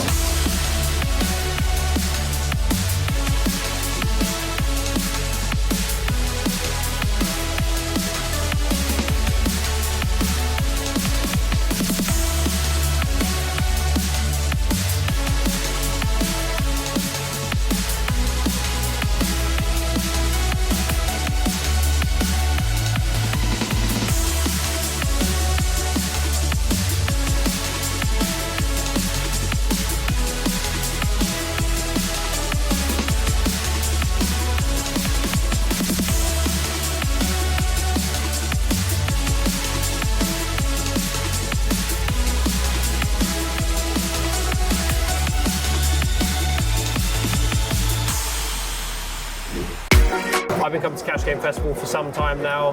The games are amazing, the people are amazing, like, look at the venue.